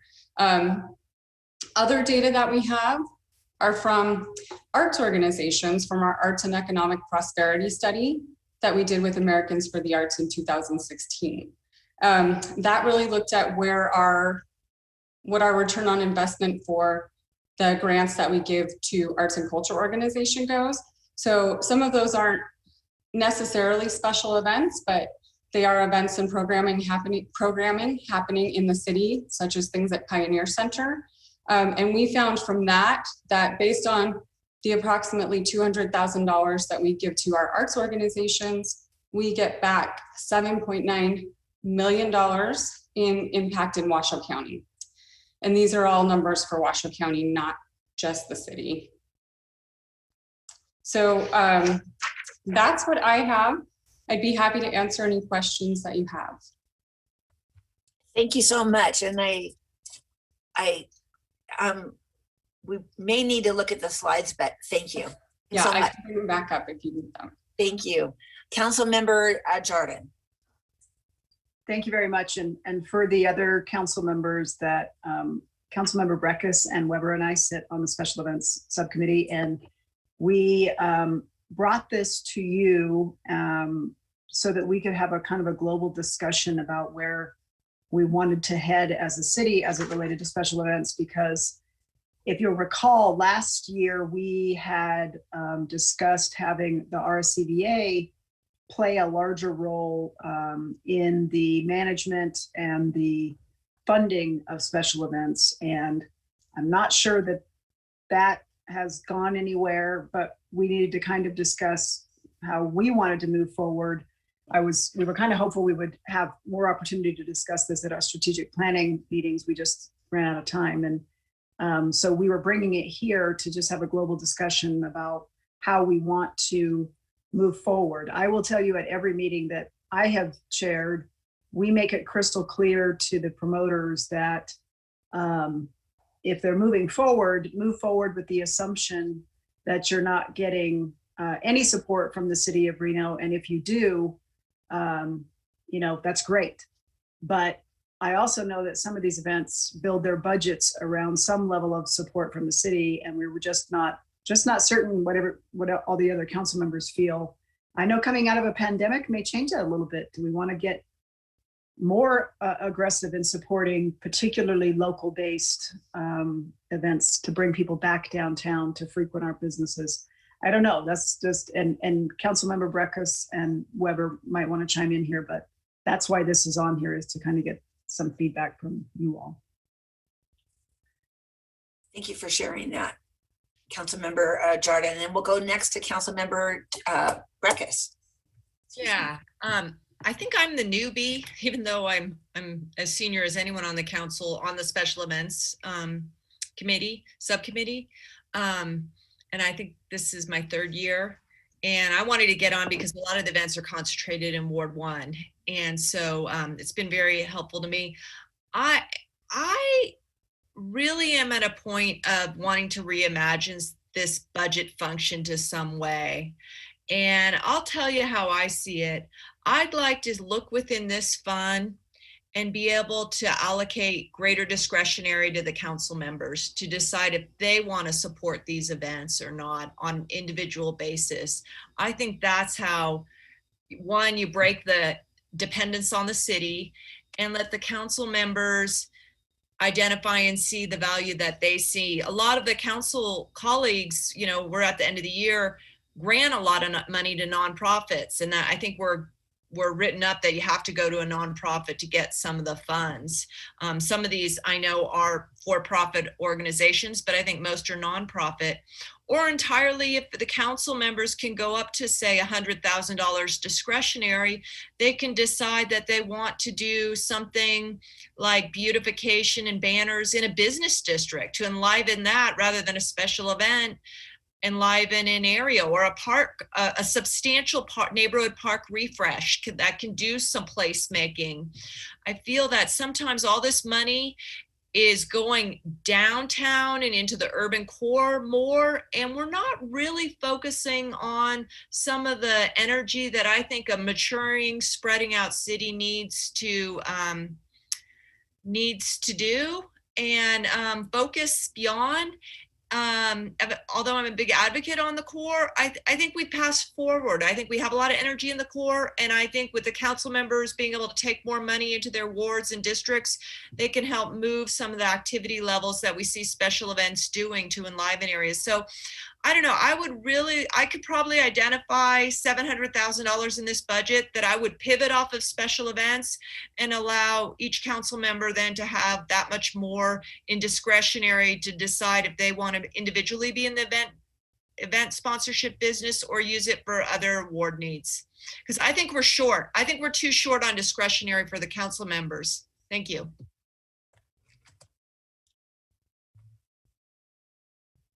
Are there other comments by any council members? I'd like to just share that serving on the committee as well. And I think I came on at the same time with Councilwoman Breckus. I don't know about the comments made by Councilwoman Breckus. I don't know if that seems to be a fair and equitable way to go about doing it. And I also think that we do need our other council members to kind of chime in on what their thoughts are as well on this. I mean, that's why we're here today, to hear, because we're making decisions that we bring back to you, but we need your input. But I don't necessarily go with the suggestions by Councilwoman Breckus, but I'd like to hear it from others. So. Well, I guess I'm sorry. Okay. Yes, go ahead.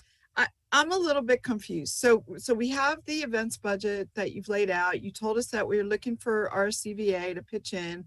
We haven't heard anything from them. I know the mayor as chair over there has been discussing this with them as well.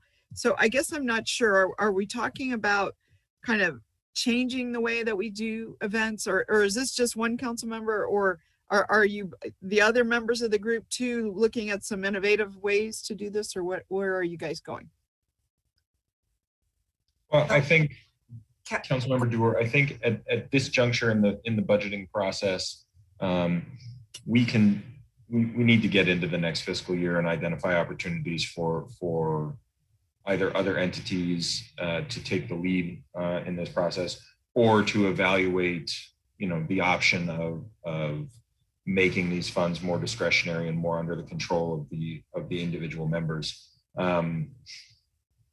We just don't have enough information to do that for you, in this particular budget cycle. What we can do is we can talk about how we would rebuild the budget. You heard Ms. Berner say, that the general fund transfer was about half what it normally is, and that's why Director Lochner is on the screen at the moment. And certainly, I think it does make sense for the entity that is responsible for tourism and marketing the region to be somewhat responsible for some of these, particularly the larger legacy special events. Yeah. And so are we looking at 400,000 versus 800,000? Or I'm just trying to get scale here. In terms of where we're You budgeted. said right about now. half. I was Yes. under the impression we had like 750, 800,000 going to events in a typical year. But are you saying we now are looking at 400,000 because of the scale back due to the pandemic? We have a little more than that committed to the special event budget in the budget for the year. What is half is that transfer from the general fund to fire and public works and the like, the operational departments that support the special events out in public, right? I mean, they don't just happen. And so our folks have to go out there and support the production of these events by closing streets and cleaning streets and doing things of that nature.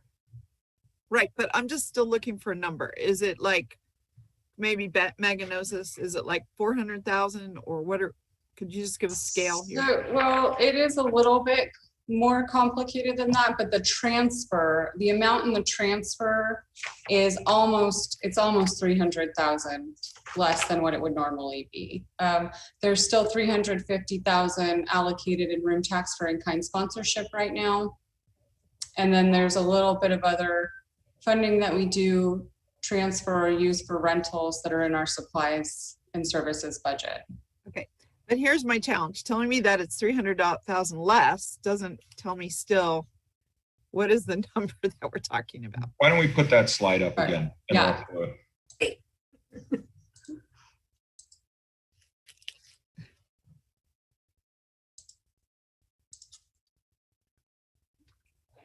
So I think that the number you're looking for is that 331,000 at the top, under salaries and wages.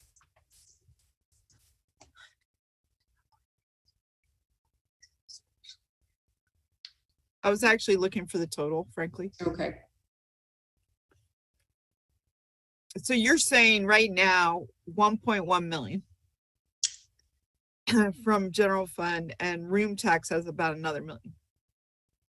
Yes, that's our total budget. That funds our staff as I well. understand. Okay. Okay, May I so ask we're a spending question? like 2 million. And when you guys say 50% and stuff like this, like I asked, is it like the event slowed down and then you said they're shifting to September, October? Or are we looking at overall reducing our contribution? That's just, I'm trying to understand, did the committee recommend a policy change here or what? The committee has, oh, go ahead. No, you got it. The committee has not made any recommendation. They wanted to have input from the rest of council. The only thing that I was referring to being cut right now, or at half of what it was that transfer to public works, fire, and police for special event overtime reimbursement. And that number 331,000 or 331, the 667,000, is that half of what it once was? This is where I'm confused. No, just the 331,000 is normally around 600,000. It's closer to that. All right, so we've had like a $300,000 cut. This normally would be 1.4 million. Yes. Okay. Madam Vice Mayor. Yes, thank you. There you are. Yes, please go ahead. So I think some of the confusion here is we wanted to, before anybody moved forward, the process of evaluating special events for percentage of sponsorship from the city is a very complicated and laborious process whereby special events submit their applications for sponsorship. And based upon their performances, you know, what they plan to do, there's an entire criteria. Then the city will say, okay, based upon these rankings, then you're going to get X percentage of your city costs offset. So let's say the average is for one that ranks really high, you might get 70% of your costs reimbursed. If you don't rank so great, you might get 0. So that's what we were trying to figure out, is where was the council's thinking coming out of a pandemic, not certain how the CARES Act funding, or the new name of it, was going to backfill some of the room tax shortages, nor where the RSCVA was going to come in kind of globally what we wanted to do. I mean, there's two schools of thought. Can we take this off the screen for a second? Two schools of thought. We can either say, we want a super robust special events season, and we're going to cover more of the sponsorship, or we can say we want to dial back and maybe do less. But we have got to either kick off this ranking process, say this year everybody gets 50%, we're not going to do the ranking process and we're just going to go, or we're going to say things are too tight, and if you're already putting your application in, maybe you're not counting on the city getting any money and you're going to rock and roll anyway. I will tell you, if we came out and said, I don't know, balloon races, I just know some of these events are on a razor thin margin. And if we came out and even said your, $30,000 that you get from the city goes away, some of the events will go away. And some of the amounts that we sponsor, and again, nobody gets cash. The only person that gets cash is Art Town. Nobody else gets cash. They could dissolve or they would have a really hard time happening. We just wanted your guys' input as to where your heads were on this pandemic year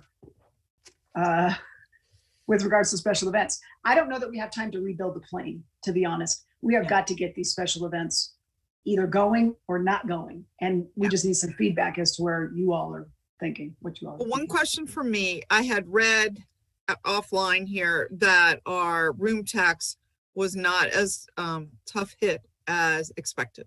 And maybe Debbie could address that. And maybe that's statewide and not Reno, I'm not really sure, but I read several different articles about this in the last week or so. So for the city of Reno, our room taxes, while it improved the last month, it's still running about 50% below budget. And we're expecting that to continue for a little while. So I think how we budgeted was that it would go up to 75% of normal around January. And so we have it budgeted conservatively, but we also are really checking to see what the state projections are. But looking at our actuals, we're not quite there yet. Okay. Well, it just helps to understand how much money. I mean, all day long, I would love to support our special events. But I also know that our big goal is to kind of tap into our CVA and get them to step up to plate. I also know that we're trying to balance these cuts, and I was just very unclear about really how much money we had, which helps direct the decision. One good thing is the final guidance for the American Recovery Plan Act, the ARPA funds, that final guidance we got, like, I think it's like I can't remember if it's 150 or 190 pages, but that came out today. We will receive, as the city of Reno, $51,519,997. So $519,997. We will get half of that, likely within 10 days of us filing our certification. So we're working on what that looks like right now.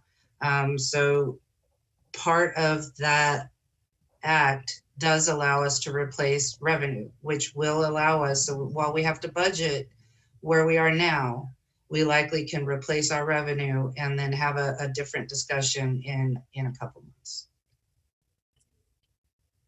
Couple of But months? that doesn't solve maybe in a couple weeks. It just depends on how quickly we see this happen. Last time when we got the CARES Act money, it took a little longer than the 10 days from when we filed the certification, just because I think everybody was filing them at the same time. But it's about a 10-day time period after you file the certification where you will receive the first money. And during that period of time, we are looking at the guidance to make sure that we can replace this money. And if we're able to replace this revenue, we're able to replace last year's revenue, this year's revenue, and the upcoming revenue based on what our actuals were in the last full fiscal year before the pandemic hit. So that is what we need to go through, the guidelines that just came out today, and see exactly what we can do. But we could bring that back at one of the next budget study sessions that we have, maybe on Wednesday. We could bring back some more guidance on that piece. Thank you. Council Member Breckus, would you let me have Councilwoman Jordan go next? Okay, thank you. Councilwoman Jordan. Thank you. And I know we're trying to kind of get off a stuck here a little bit. And I think where Megan really needs some sort of guidance and direction, and God bless her, she has been trying to hold a special events meeting a number of times, and we've wanted some direction here. I kind of think that because now that's good news that Ms. Lochner just gave us. So I kind of think like this year, rather than building the plane at this meeting, maybe we remove the ranking process this year because it's going to take too long, too complicated. Maybe we go off of what people ranked at last year, because most of these are repeat special events, right? But we let those that want to, I don't know, for lack of a better term, appeal that decision, or it's a new event, that can go to the special events body to decide. And then we have a bigger discussion between us, the RSCVA, and every other interested party on how we want to maybe rebuild the plane going forward. I know we have to get past this year. I'm glad we're going to have some money to fill some holes. I kind of feel like coming out of the pandemic, people are super eager to get out of the house, to safely interface and interact, to get out in the fresh air. And this is an opportunity for them to do that. I've always been a supporter of the special events, but I've also been a supporter of every year reducing their dependency on the city of Reno and making it clear that they shouldn't build their budgets around us. So maybe that's how we get off of stuck. Thank you. Thank you. Your comments are great. Councilmember Breckus. Yeah, I mean, I can support that. I think there might be some that come in that, you know, weren't in that ranking. So maybe you leave some on the side for others to come in. But I really recommend that we think about this strongly in special events and their roles. We've got, frankly, business districts, including our downtown, not doing as well as we'd like them to do. And sometimes I feel when we spend all the time on these special events, some of which are out of towners or private, that we're advantaging them over people who are in brick and mortar. And that really has been bothersome and irksome to me over the years. But I'm seeing bright spots in some of our business districts. I think the bid becoming a Main Street program, Wells is really even almost as energetic, if not more, than Virginia Street with the new street. And we've got Dickerson. I think we really need to take this budget, in my view, and make it the placemaking budget, which is for concrete, visible across the city. And I think the best way to get there, frankly, and I'll probably be gone, is discretionary to the council members because they are in tune to their backyards. And so that's just what I'd like to see. And with that, they can roll in arts and culture. I have to say, I'm going to object to $125,000 for Art Town. And I've been saying this for a couple of years. If Art Town is not doing something that demonstrates considerable progress in the Lear Theater, I cannot take a vote, even if it's rolled up in a budget, for Art Town, because what I get, the line I get each year when I object to $125,000 to Art Town going out in the cash disbursements is, well, you voted for the budget, so it's going to have to stop here and it's going to have to come to our body either today or later when we roll this thing up. But Art Town, in my view, I don't feel that my constituents want to see me invest $125,000 of city money into Art Town when they have not seen Art Town take on and make progress with the responsibility that's been given to them for one of the most significant buildings in our community at this point, in the most dire need. So we need to address that, but I can go ahead with Ms. Jardin's proposal, and hopefully we can move forward with it. A more different vision for this budget segment. Thank you. Thanks so much. Good comments. Councilwoman, let's go with Councilwoman Jordan. Thank you. And I know I've gone more than my allotted time, but this is our first swing with the full council to kind of digest this. To Councilwoman Breckus's comments, she has some very valid ones. Like, I think we could sit here and debate, and this is more for Mr. Thornley, to his sort of absorption and sponge on this, because this is his first real sort of dive into the special events in the city of Reno.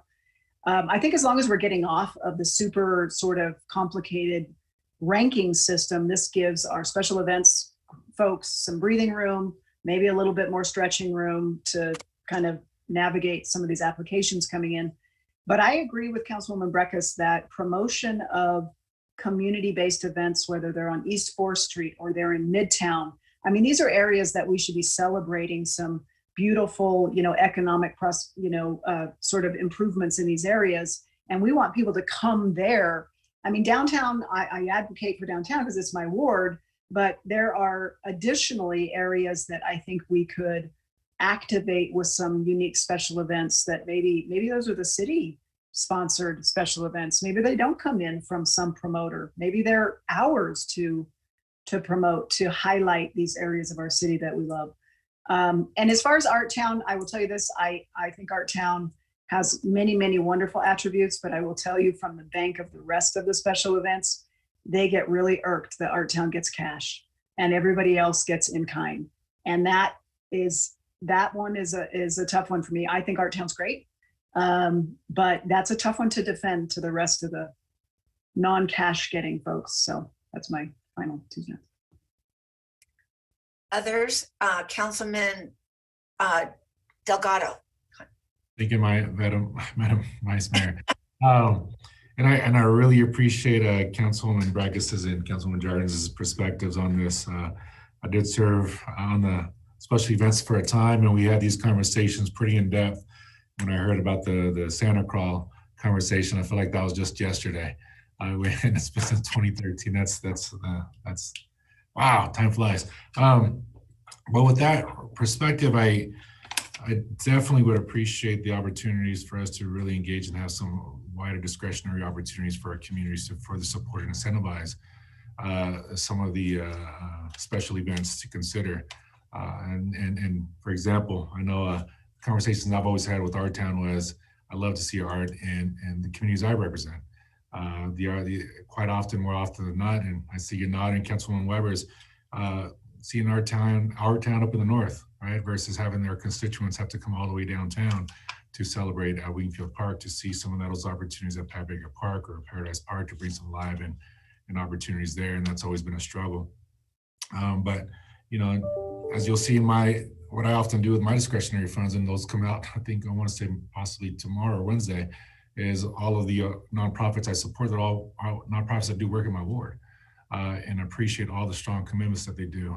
Again, some funds to work closely with the Wells Merchant Association. And so now they're a 501c3, so they can receive discretionary funds from me to support their banners and everything else on the Wells corridor. But anyways, support Councilwoman Jordan's perspective on this, but hope that we can have, the city manager can come back to us and say, where are some opportunities where we can work with having that opportunity for those discretionary funds to be a little bit more broad-based.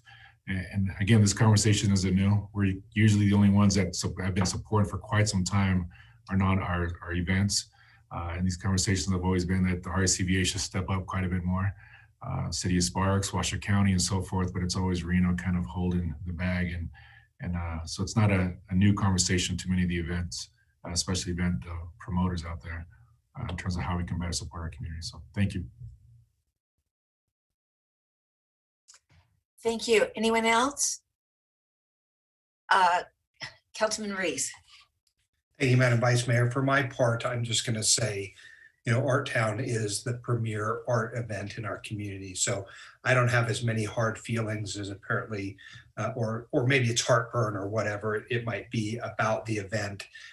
They do some pretty incredible things. They are engaged in some art programs in schools. They are, I think in general, they're adapting like many art organizations are. And so you're seeing art events happen over the course of the year sporadically, Art Town presents, and then it's a July happening or something like that. I guess at the end of the day, I have to really try very much to disconnect the Lear from Art Town because they are two very different things. And when you smush them together, then it really does start to I think become an unmanageable thing to think about. And for my part, the issues surrounding the Lear have been incredibly complicated. Myself and Councilmember Dewar have spent a fair amount of time on the issue, as has Madam Mayor. I think there are probably likely some ongoing discussions that maybe will come to pass in the near-term future about what will be the direction with it. But to say that Art Town has woefully mismanaged the Lear, I don't think is entirely fair. I mean, there were seismic upgrades that were done to it. I was in the Lear 2 weeks ago. And so many of the things that needed to be done to preserve the interior have been preserved. The exterior looks not great. I get it. The weeds, the fence, the paint, all those things are cosmetic. I think that the core of the building is still very good. And Art Town should be, at least if not applauded, they should be commended for being a steward for as long as they have, with their hands fairly tied as to the entirety of the parcel and some of the limitations of it. Again, I just think it's Art Town in and of itself also is an incredible generator of economic vitality in the area. It has spun off lots of other arts organizations. It has provided support to them. And so I just don't want to have anyone who's watching or the folks in the arts community not understand the absolute commitment we have to the organization, which we created. It was born out of the Reno Arts and Cultural Commission way back when, and it might have had a different name at the time, but we have a special relationship with Art Town that we don't have to say, other organizations. And so while the amount is large, I think it is spent well and it goes a long way. And I just want people to understand it is a special organization and is deserving of our support. Thank you. I see Councilwoman Breckus, and we'll go back to Councilwoman Jordan. Yeah, and I understand Mr. Reese's, history and thought. It's different than mine on Art Town. Mr. Thornley, where are we at on Art Town with the Lear Theater? Because I want to know if I'm going to be comfortable with a budget that puts money to them. So have you had conversations with them about them disposing of the building, and what's anything we can see in writing or anything? I've had conversations with them with respect to their disposal of the building. I have a memo in my inbox from our team on all of the deal points that are important to us, and I'm going back to meet with Mr. Traychuk on behalf of Art Town regarding the Lear later this week. Okay, well, hopefully things will be at a point where they've indicated enough progress in wanting to dispose of the building or take it on to, obviously take it on to a steward who's not focused on putting on a festival, because that's been a detour from their mission. And hopefully that'll give me enough comfort that I can support a $125,000 budget to them. But I will say, and Ms. Jordan said, it is hard to defend. I want those who sit on this committee, I know Mr. Reese hasn't been on as many years to see that it is very difficult to defend that. And they very much moved forward to a not as free as they were in the past. And a lot of that is I think their economics, but when you see them having so many ticketed events, they're a different entity than what they were before, in my view. So thank you. Thank you. Councilmember Jordan. So maybe to Mr. Thornley, I'm trying to understand the timing of this. Maybe what we can do in order to keep things moving forward is to just, as I suggested, and it seems to be supported, is just whatever events we have sponsored in the past to the level we sponsored them last year that are in other words, applications that are in, we just kind of carry that forward. And then we reevaluate kind of the global look at special events. This idea of giving some sort of discretionary additional special event funding to each council member is very intriguing. And I think there's value in seeing if there's a way we can rework some of the special events funding even this year, the coming year, for that purpose, because I think we can all identify, like in my ward, an event at Town Center, or up by the university, or something that could be more community-based. So does that help, Megan? Does that help get to what you need today and then help us kind of build for the future? I don't know if I misspoke or misunderstood what everybody's thoughts were. Let's formalize that as a motion then, in my view. I think sometimes we go off and just, sorry to interrupt. I'll second if it's a motion. Okay. Well, I guess I don't know that we're agendized to do it quite that way, but we can take the direction and build it. Well, here's my question. My question is, I don't know, and we're here talking about it, which is a good thing. I was a little confused on how much money is available for what, and I don't want to send the impression out today that, let's say, a special event that got $5,000 last year is going to get $5,000 this year, because it sounds like we might have reduced the budget, but I'm not sure if we reduced it or not, because I was a little confused. Thank you. Maybe Ms. Berner can respond to that. I don't believe that we reduced the in-kind sponsorship budget. Finance may be better equipped to answer that, but it looks like it's all there to me. Thank you.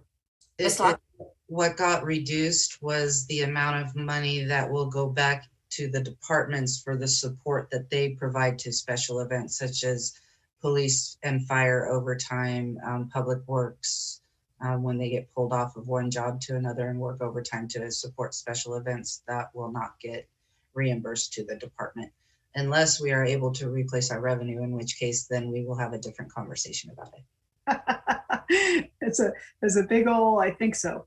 So that's not a motion, but that is, I think, direction that we can maybe move forward on. Okay, I have to raise my hand here. Okay, thank you. I'm sorry. And then I will have a question as well. So go ahead, Councilwoman. Okay, I mean, we've showed this $2 million and you said it was 300,000 less than last year. And so something's getting reduced. So obviously we can't give as much to people for their offsetting costs. I mean, to your point, Councilwoman Jordan, if they got 5,000 last year, they might not get 5,000 this year. I think your committee has to meet and come up with a plan and just share it with us. You know, give us what you'd like to see going forward for this year and have us endorse it or make some amendments to it. But I am not really sure what, like, we're not taking a motion, and Mr. Thornley said he's got direction, but we're all a little unclear on how much is actually available. So. Great comment. Go ahead. The long and the short of the budget discussion on special events is what you're seeing on paper, what you saw on that slide is reduced from the traditional amount of funding. But what Director Lochner says, and is correct in saying, is that we can replace some lost revenue through the ARPA money when it shows up. And so know soon.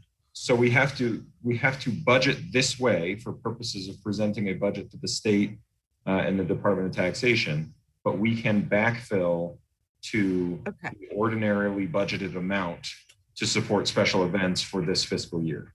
So you come in with an amended budget after we submit to the state. What we will do is, in the first augmentation, we would then add the money back into the fund and appropriate it for special event sponsorship. Like in October. Ish. We can do it sooner. I mean, we can do it sooner. And again, there's money there. Half the money's there, so you really don't need the augmentation until later in the year anyway. So I think we're okay regardless, but we could do it sooner if council desired to do that. It's just a lot. Well, the only thing is that I don't think they want to go off, give everyone 100%. That's happens to fall in July and August, and then have to cut back because it wasn't quite there. So as soon as you can find out, I think that'll be very helpful. Well, my hope is that I can come back to you in 2 days after having read some of the guidelines that just came out today to tell you what we think we can do and how much money we think that is, in which case then there is still enough time for us to amend the budget to add in those, to appropriate funds and put it in there. Okay, that's much clearer. Councilwoman Jordan, then we'll come back to you, Councilwoman Reese, as well as Councilwoman Breckus. Go ahead.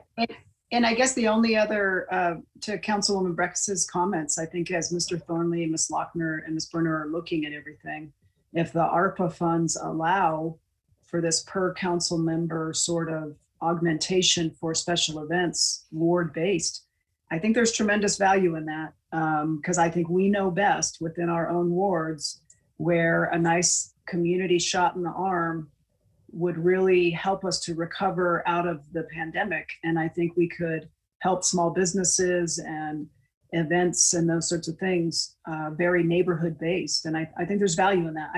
Again, back to Ms. Lochner, I don't know what the strings and restrictions and all that stuff is, but I think Ms. Breckus's comments on that front were very, very good. Thank you, Councilwoman Breckus. Then we'll go to You wanna go Reese. to Mr. Reese first? Okay, go ahead. Councilman Reese. Yeah, no problem. I actually just wanted to say I support Councilmember Breckus's thoughts about making sure that we've buttoned up everything we can about the LEAR before we make any decisions about any council funds directed at them. Councilmember Breckus is totally right about that. And so I think we all are sharing some very similar thoughts. I'm hopeful that what we get to ultimately, Ms. Berner, is a place where we are supporting events and obviously supporting the arts, and that I trust your judgment, Ms. Berner. You have been doing this and very intimately involved with these very specific communities. And so if we've missed the boat on something, I think it's important that you tell us that if we are going down the bad path or have misstated some fact that's important, call us out on it, because I think we all trust what you're doing there. So just give me any heads up if we've sort of overstepped or in any way made it implausible or impractical for some of these things to go forward. And yeah, thanks a lot. Thank you, Councilwoman Breckus.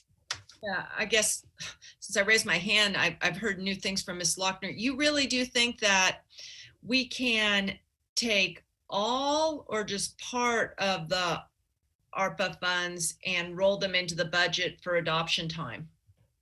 I think we can take the loss of revenue from fiscal year 1920 and roll that into the budget. And then when we close out fiscal year 2021, we can do the analysis of what the lost revenue was, and we can then roll that into the budget in the first augmentation.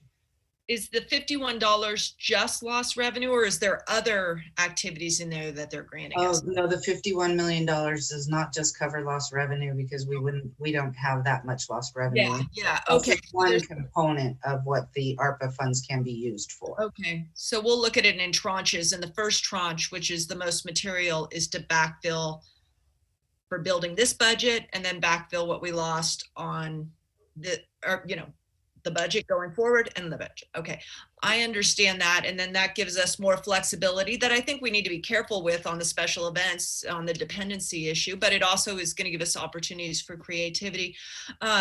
I'm comfortable where we're going. When I sat down over the weekend to look at the agenda, a lot of the material we had before wasn't uploaded until this morning when I looked on it. But I do see presentation, discussion, potential directions. So I don't understand how I'm hearing that we can't make motions and direct staff on this, because I like moving forward that way. I think there's been times, maybe since we've been online, that people are scratching their heads and wondering what the direction was, and some people interpret it one way and some people interpret it the other. And so I don't know. Good comments, Councilwoman Breckus. And I don't know where we go now, because one of the questions I have is, and I guess it would be to Megan, and I don't know if I should be asking this now or in our special events committee meeting. So I'll ask it then. I'll wait. But are we going to have a special events committee, or do we need to have that before we go into the budget? No, you're going to have one. You're going to have a meeting. Now that we've collected some thoughts, I think Ms. Berner is prepared to move forward with the special events committee in the meeting that has been postponed. Okay, that's good. Then I'll ask my question then. So that would be happening fairly shortly, I would assume. Okay, thank you. Anyone else? Okay, I think we got some direction there. Mr. Thornley? Thank you, Megan. All right. Our last presentation of the day is from Director Schroeder in Parks and Rec. We're going to talk about what it looks like to increase the wages of our temporary Parks and Rec employees, what that means in terms of the fee schedule adjustments that the council has previously adopted as we march towards an increased wage in over a period of 5 years. So Ms. Schroeder has an excellent slide deck to cover this topic, and be prepared to answer questions. And before we go on, Mr. Manager, I must have missed it. I didn't see a slide deck that went with this today. And I'm hoping, can we get it after? You can Yes. get it after. It's entirely my fault. We didn't have them up and ready to go. So that was Okay. a lot of work over the weekend. Okay, I've been taking some pictures of the slides just to remind myself as we go, but that'd be great. Thanks. And to that end, because I go into the media web portal when we're in meetings, so I see everything in real time that's been loaded up, and that's how I know that a bunch of stuff loaded up on Monday morning. But Madam Clerk, I sent you the 2019 Urban Institute's Investing in Equitable Urban Park Systems, Emerging Funding Strategies and Tools, and I'd like to make sure you got that, and that's uploaded into the record as a reference tool for this discussion. All right, I did receive it, and I can make sure that we get it uploaded. I Just don't see it so, up there yet. no, just to clarify, just so everyone is Madam Clerk, aware. did you hear that? Am I unmuted? Can you hear me? Okay, Mr. Thornley? Nope, I'm here. Thank you. We were just finding all of our mute buttons. Yes, Councilmember Breckus, I can confirm that I did receive it. Just so council is aware from a technology confine standpoint, once we start our meeting, we do not have the capability of uploading any of the documentation while we're in meeting mode.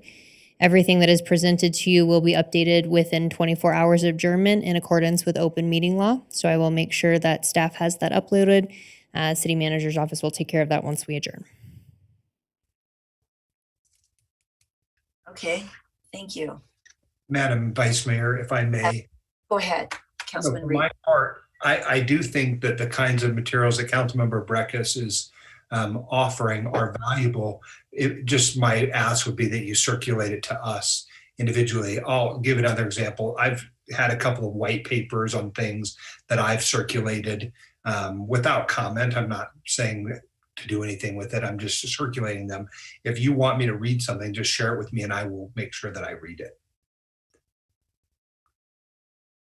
Thank you. And Councilwoman Breckus, my question is it something that you wanted to refer to and wanted to use for discussion today in this? Yeah, I did. I just wanted to make sure that it got into the materials.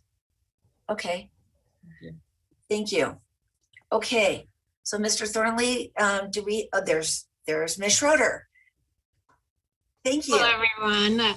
Good afternoon. For the record, Jamie Schroeder, Director of Parks and Recreation. I am going to share my screen.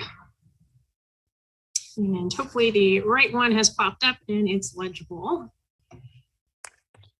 Okay, so council has a desire to explore accelerating the minimum wage increase. And so today I wanted to present the information to council so that you can make an educated decision.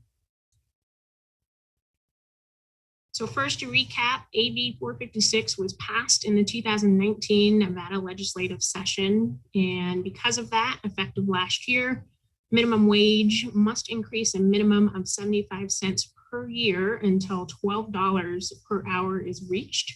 And so that is scheduled to be achieved July 1st in 2024. So based on the language of 456, we implemented the first increase last year on July 1st, and we are set to increase to $9.75 on July 1st of this year. So benefits of the mandatory minimum wage increase are twofold mostly. It helps the city of Reno be more competitive with the private sector when we try to recruit employees. We are often outpriced and job seekers will choose the private industry rather than Parks and Recreation because of the fact that they have the ability to pay higher rates. Additionally, many of our temporary employees are college students, and so the higher pay rate that we can offer does lead to increased job satisfaction and longevity. They'll stick with us longer, which is fantastic. So we have taken the approach last year to raise the fees in conjunction with the minimum wage increase because that assists with the cost recovery and it limits the potential of us having to cut services in order to address the increased expenses of minimum wage. I wanted to recap what we did last year in order to address AB 456. So we knew that fee increases are often a challenge for our community. And so our staff put together a gradual price increase plan which would generate that revenue offset for the additional expenses. I have to give a lot of credit to our team for crunching a lot of the numbers. We have almost 500 lines of fees that we need to go through.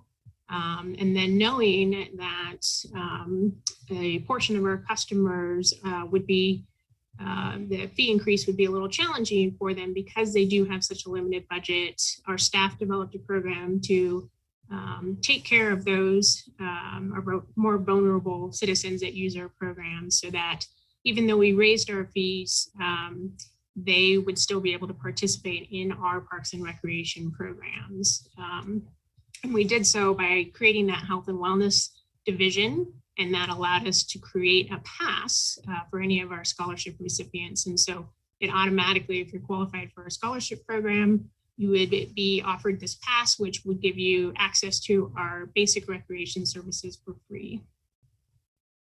So that's kind of the easy part of this presentation. Now it's going to get a little complicated. And so bear with me. The slides may get a little overwhelming with tables. And so I'll do my best to walk you through them. So in Parks and Recreation, we have 76 full-time or regular part-time employees, and we're supplemented budget-wise up to 386 temporary part-time staff.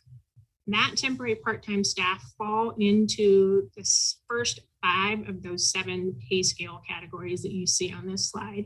And those staff members typically work 40 hours or less per week, and they do not receive any benefits. And so this chart is a summary of the plan that was discussed in the last budget cycle. And then earlier I showed it to you when we had the initial discussions on the fee schedule. So if we continue with the 5-year plan, that's kind of shows what this table looks like as far as the different pay scale categories. And if we increase minimum wage, then all of these pay scale categories get impacted by that, because they all need to go up based on responsibility of the jobs that our staff are working. So should council decide to accelerate the 5-year plan and be at $12 in 3 years instead of 5 years, here's what that summary looks like. It really just shortens that time period, but all of our pay scales would increase accordingly. So last year, council approved fee increases to cover the cost of the new minimum wage rate. If we do accelerate that to $11 an hour, but we don't raise any fees, then our new deficit over 2 years will be approximately $1 million. It's a large number. It's equivalent to 6 firefighters or 6 police officers, or given the recent discussions we've had about park maintenance worker ones, that's equivalent to 13 park maintenance workers. And so it's certainly a number that we want to make sure that we address in some fashion. The year 2 increase would account for difference in pay rates of $1.25, because we would be going from where we would normally charge $9.75, we're jumping to $11. And then the year 3 increase is $12, which would be a difference of $1 between the 2 years. So generally speaking, dollar for dollar, we would look at increasing our revenues approximately 20% to cover that wage increase if we wanted to cover it 100%. So where we have gone with this is to present council with 4 options. Option 1 would be to state a course. Minimum wage would increase to $9.75 in July, and we would raise the fees accordingly. Option 2 would be to jump to $11 this year and $12 next year, but stay in line with the 5-year cost recovery plan and increase the fees that we are recommending for years 4 and years 5 in order to cover that deficit. Option 3 would be similar to option 2. We'd still jump to 11 and 12 over the next 2 years, but we'd slow the fee increase down, and we would increase the fees using year 3 of the fee schedule and then year 5 the following year. So the general fund would need to absorb up to $1 million to cover that deficit. And then the last option would be same thing, still jump to 11 and 12, but don't raise the fees at all. And so in that case, the general fund would definitely need to absorb $1 million to cover that deficit. So this is the part that I think could get a little confusing just because there are some options and we're not talking about being able to do this in one single year. So what I want to show you on the next slide is kind of what does that look like? So if we're going to raise fees, how does that impact the public? And so I've just taken a few examples that you've seen over the last year. I wanted to stick with the same examples that we've been presenting as we talk about our fee schedule. And so this table basically takes 4 fee categories, and it will give you an example of what that looks like. So the first category is pool lane rental. And so if we stuck with the current plan and raised minimum wage to $9.75, you'd be looking at a 25-cent increase to the hourly rate for the pool lane rental for a swim team. So if we choose to jump to $11, that next column shows that fee increase at 25 cents more per hour per lane.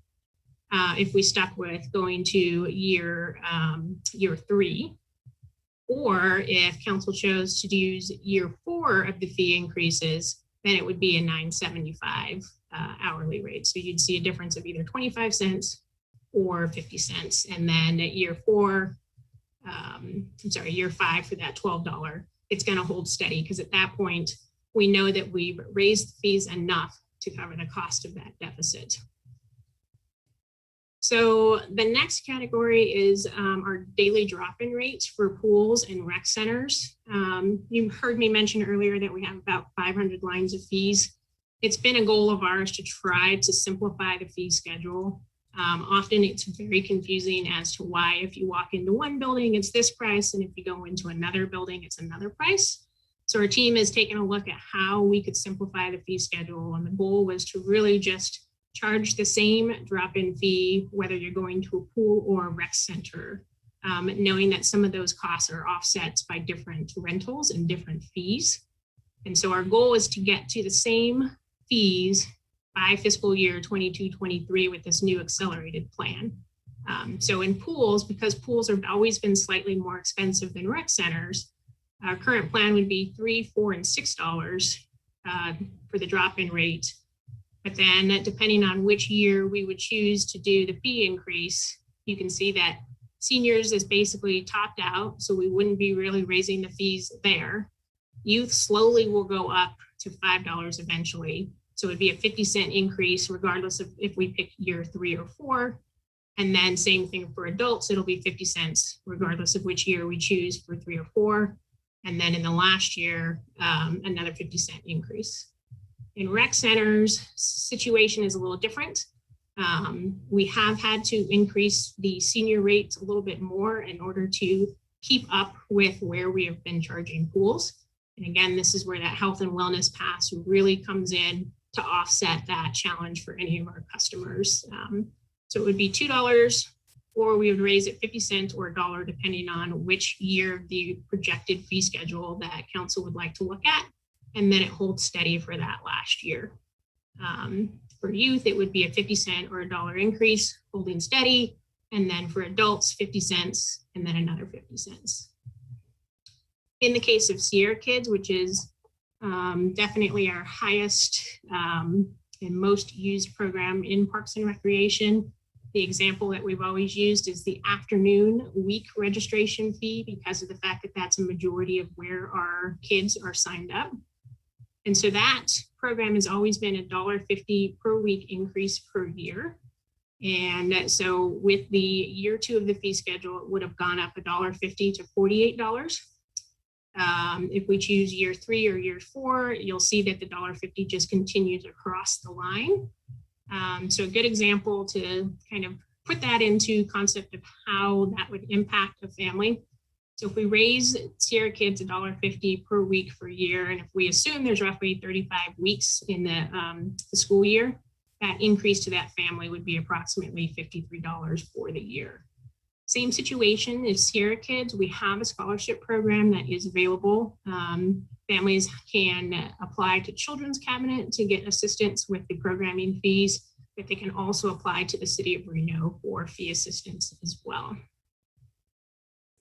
So I'm going to go back to the options slide, but council may want me to pull this down just so that everyone can see everyone, but that's generally the gist of the confusing and complex world of wage and minimum wage and the fees associated with that. You know, thank you so much, Ms. Schroeder. Be prepared because I think we'll have to bring those slides back up, but let's go. Councilwoman Breckus, we'll go to you first. Yeah, you know, I spoke about this last year. I cannot imagine a more inequitable approach to building a budget than, you know, the basis of the state law requires us to raise the minimum wage. So we're going to adopt cost recovery formulas in a budget area that impacts, you know, families and low-income people who are just trying to improve their mental and physical health through recreation. It's just, you know, last year, it just drove me crazy to think that that's the way we're at. And cost fee recovery is a part of a piece for parks and budget, but doing it for minimum wage increases and then saying you can't, you know, pay minimum wage because it'll impact other poor people is just driving me absolutely bonkers. And it's good that you have a lot of mechanics and data. I really object to this because I think it's an inequitable budget approach. You know, we're not putting that burden on in any other area of the budget. And so I strongly object to it. And that's why I've, you know, I've done a little research on equity in budgeting for parks. But, you know, we heard Ms. Berner say they're having a hard time getting their special event staff at the entry minimum wage level. I've heard you're the third parks director has told me also you've had issues. And I know you've tried scholarships, and I know you've also tried, you know, benefit pay, sort of special pays. But to me, you're trying to fix and tinker and overcomplicate a real broken system. I advance $11. I know you get compression with that. And maybe I would ask your HR director or someone if there's a way to carve off that one and just get rid of that one and make the twos now the ones, because you know, what's the difference between a 2 and a 1 rec leader, and how many ones do you have and how many twos do you have, and what's the you know, how quick do you progress them beyond? Because I didn't see that. So typically our ones are the entry level positions into Parks and Recreation. A lot of our lifeguards are in rec specialist 1, as well as our part-time Sierra Kids staff. We've been fortunate over the last few years to have enough funding in our temporary salaries to where we could, after you work for us for a year and pass a sufficiently completed all the evaluation requirements, we're able to give them a 25-cent raise. But that is a large chunk of our staff. They become a 2 then after a year? No, they move up within pay scale 1, and then you would become a 2. For example, if I was a lifeguard and then I've now worked a couple years for the city of Reno and I meet the requirements to become a senior lifeguard, then I can move up in pay scale versus within my job category. Yeah. Okay. I'm just, you know, I'm the proponent of this. I'm having a very difficult time supporting a budget that comes in at $925 for people who are working with our children, cleaning our parks, cleaning up after special events. And we've got a very low state minimum wage. It's lower than Arizona, lower than California, and giving 2.5% to everyone else throughout the organization, but these folks, is making a really poor taste in my mouth when we're adding 21 regular positions in on top of it. Thank you. Comments. Councilwoman Councilmember Jardin, and then we'll go to you, Councilwoman Dewar. Thank you very much. Jamie, when you're talking about these entry-level positions, can you tell me they don't get benefits, correct? Correct. And can you tell me kind of what the average age is? And then I'll tell you why I'm asking. Sure. So a lot of our entry-level positions are high school age or college, early in the college career. So for example, we are able to hire lifeguards now at the age of 15, which is pretty amazing. But typically our lifeguards, if we strive to try to recruit them in high school, and then if they're going to stay local for college, they can work their way through the pay scale over time with the longevity, and it works out great because typically they will work at, most Northwest Pool and Evelyn Pool are very close to the university. And so often a lot of our lifeguards really appreciate the fact that it's close. But entry level usually is you have no experience, we'll hire you. And then if you get towards the top of our pay scale, like the recreation fives, it's pretty specialized. And so that's where you would see like an umpire who has to have a certification or a bus driver. But typically our rec specialist ones and twos, it's little to no experience just so that they can start getting that experience.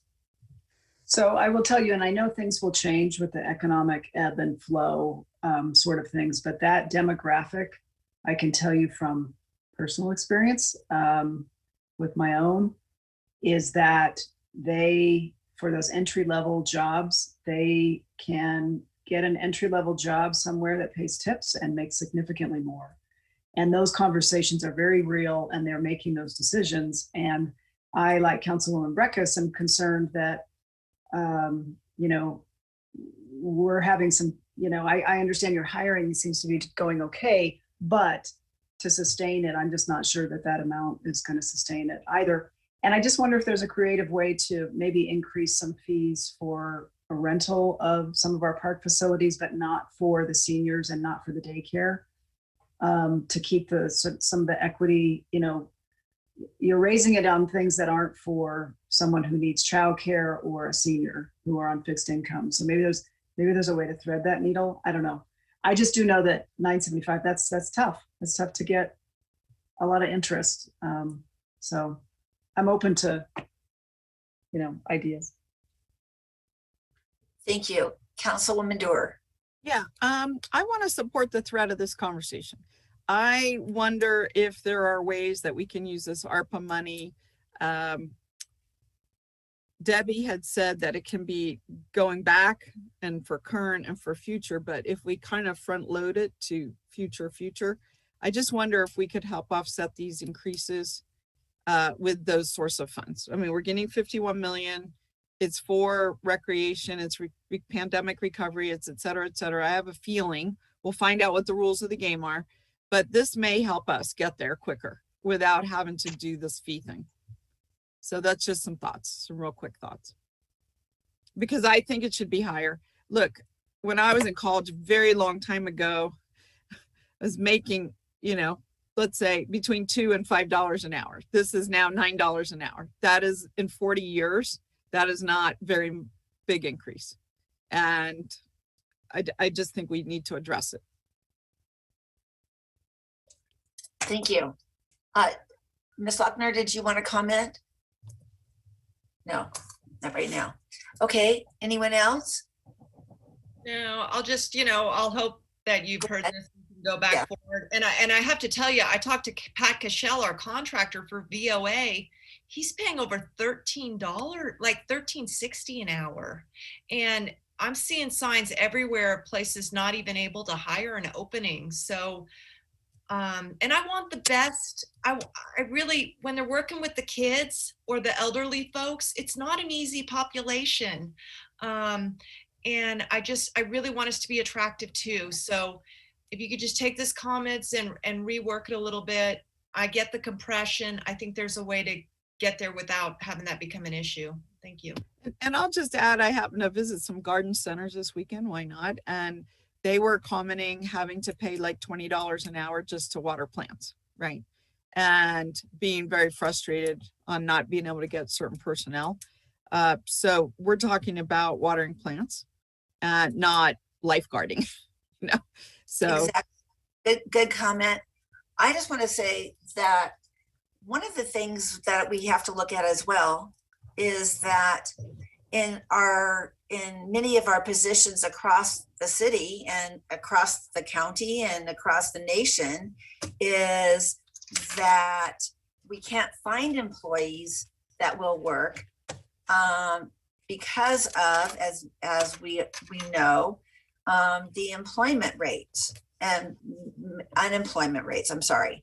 And so I know that's probably not part of the discussion today, but even if we do raise these rates, can we get people to come in at the rates that we raise it to? So I think that is for discussion as well. But I am supportive of bringing us up to a standard. And if we can use ARPA monies to at least get us to where we need to be, that would be great too. So Councilwoman Jordan, you still have your hand up. Did you want to comment?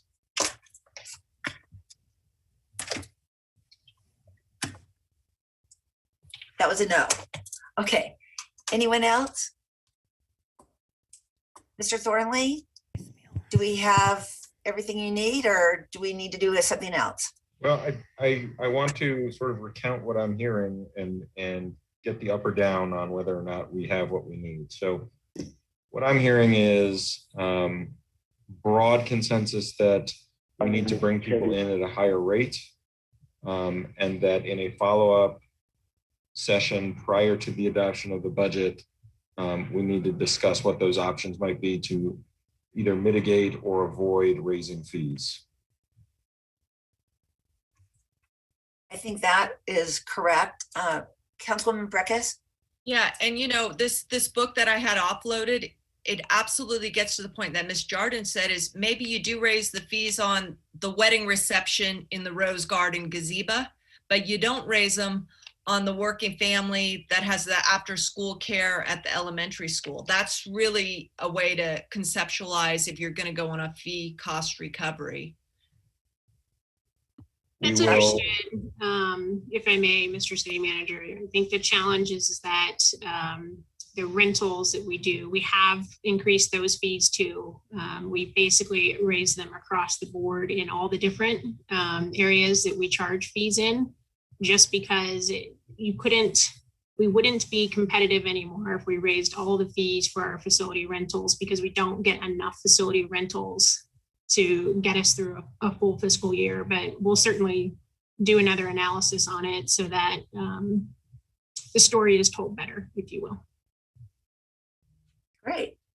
Good comment. Well, and I have to, if I could just jump in one more time. I have to say that if we had to choose between these nuanced increase, you gave us like 4 very complicated options. Do this in year 1, 2. You know, I don't even think as a council member I could parse all of that level of detail off this slide. And, you know, I don't know that it's something you can really ask us on each nuance of, you know, get an intelligent answer. And that's why I'm saying I think we take a broad whack at it in a different way.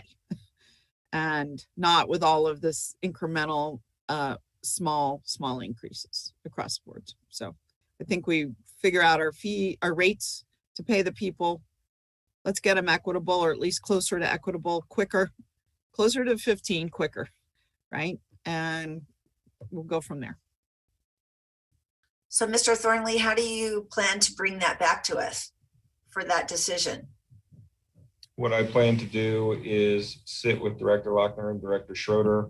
We'll prepare a memo on all of these options and whatever options fall out of today's conversation, and we'll ask you for guidance in advance of budget adoption on how you'd like us to proceed.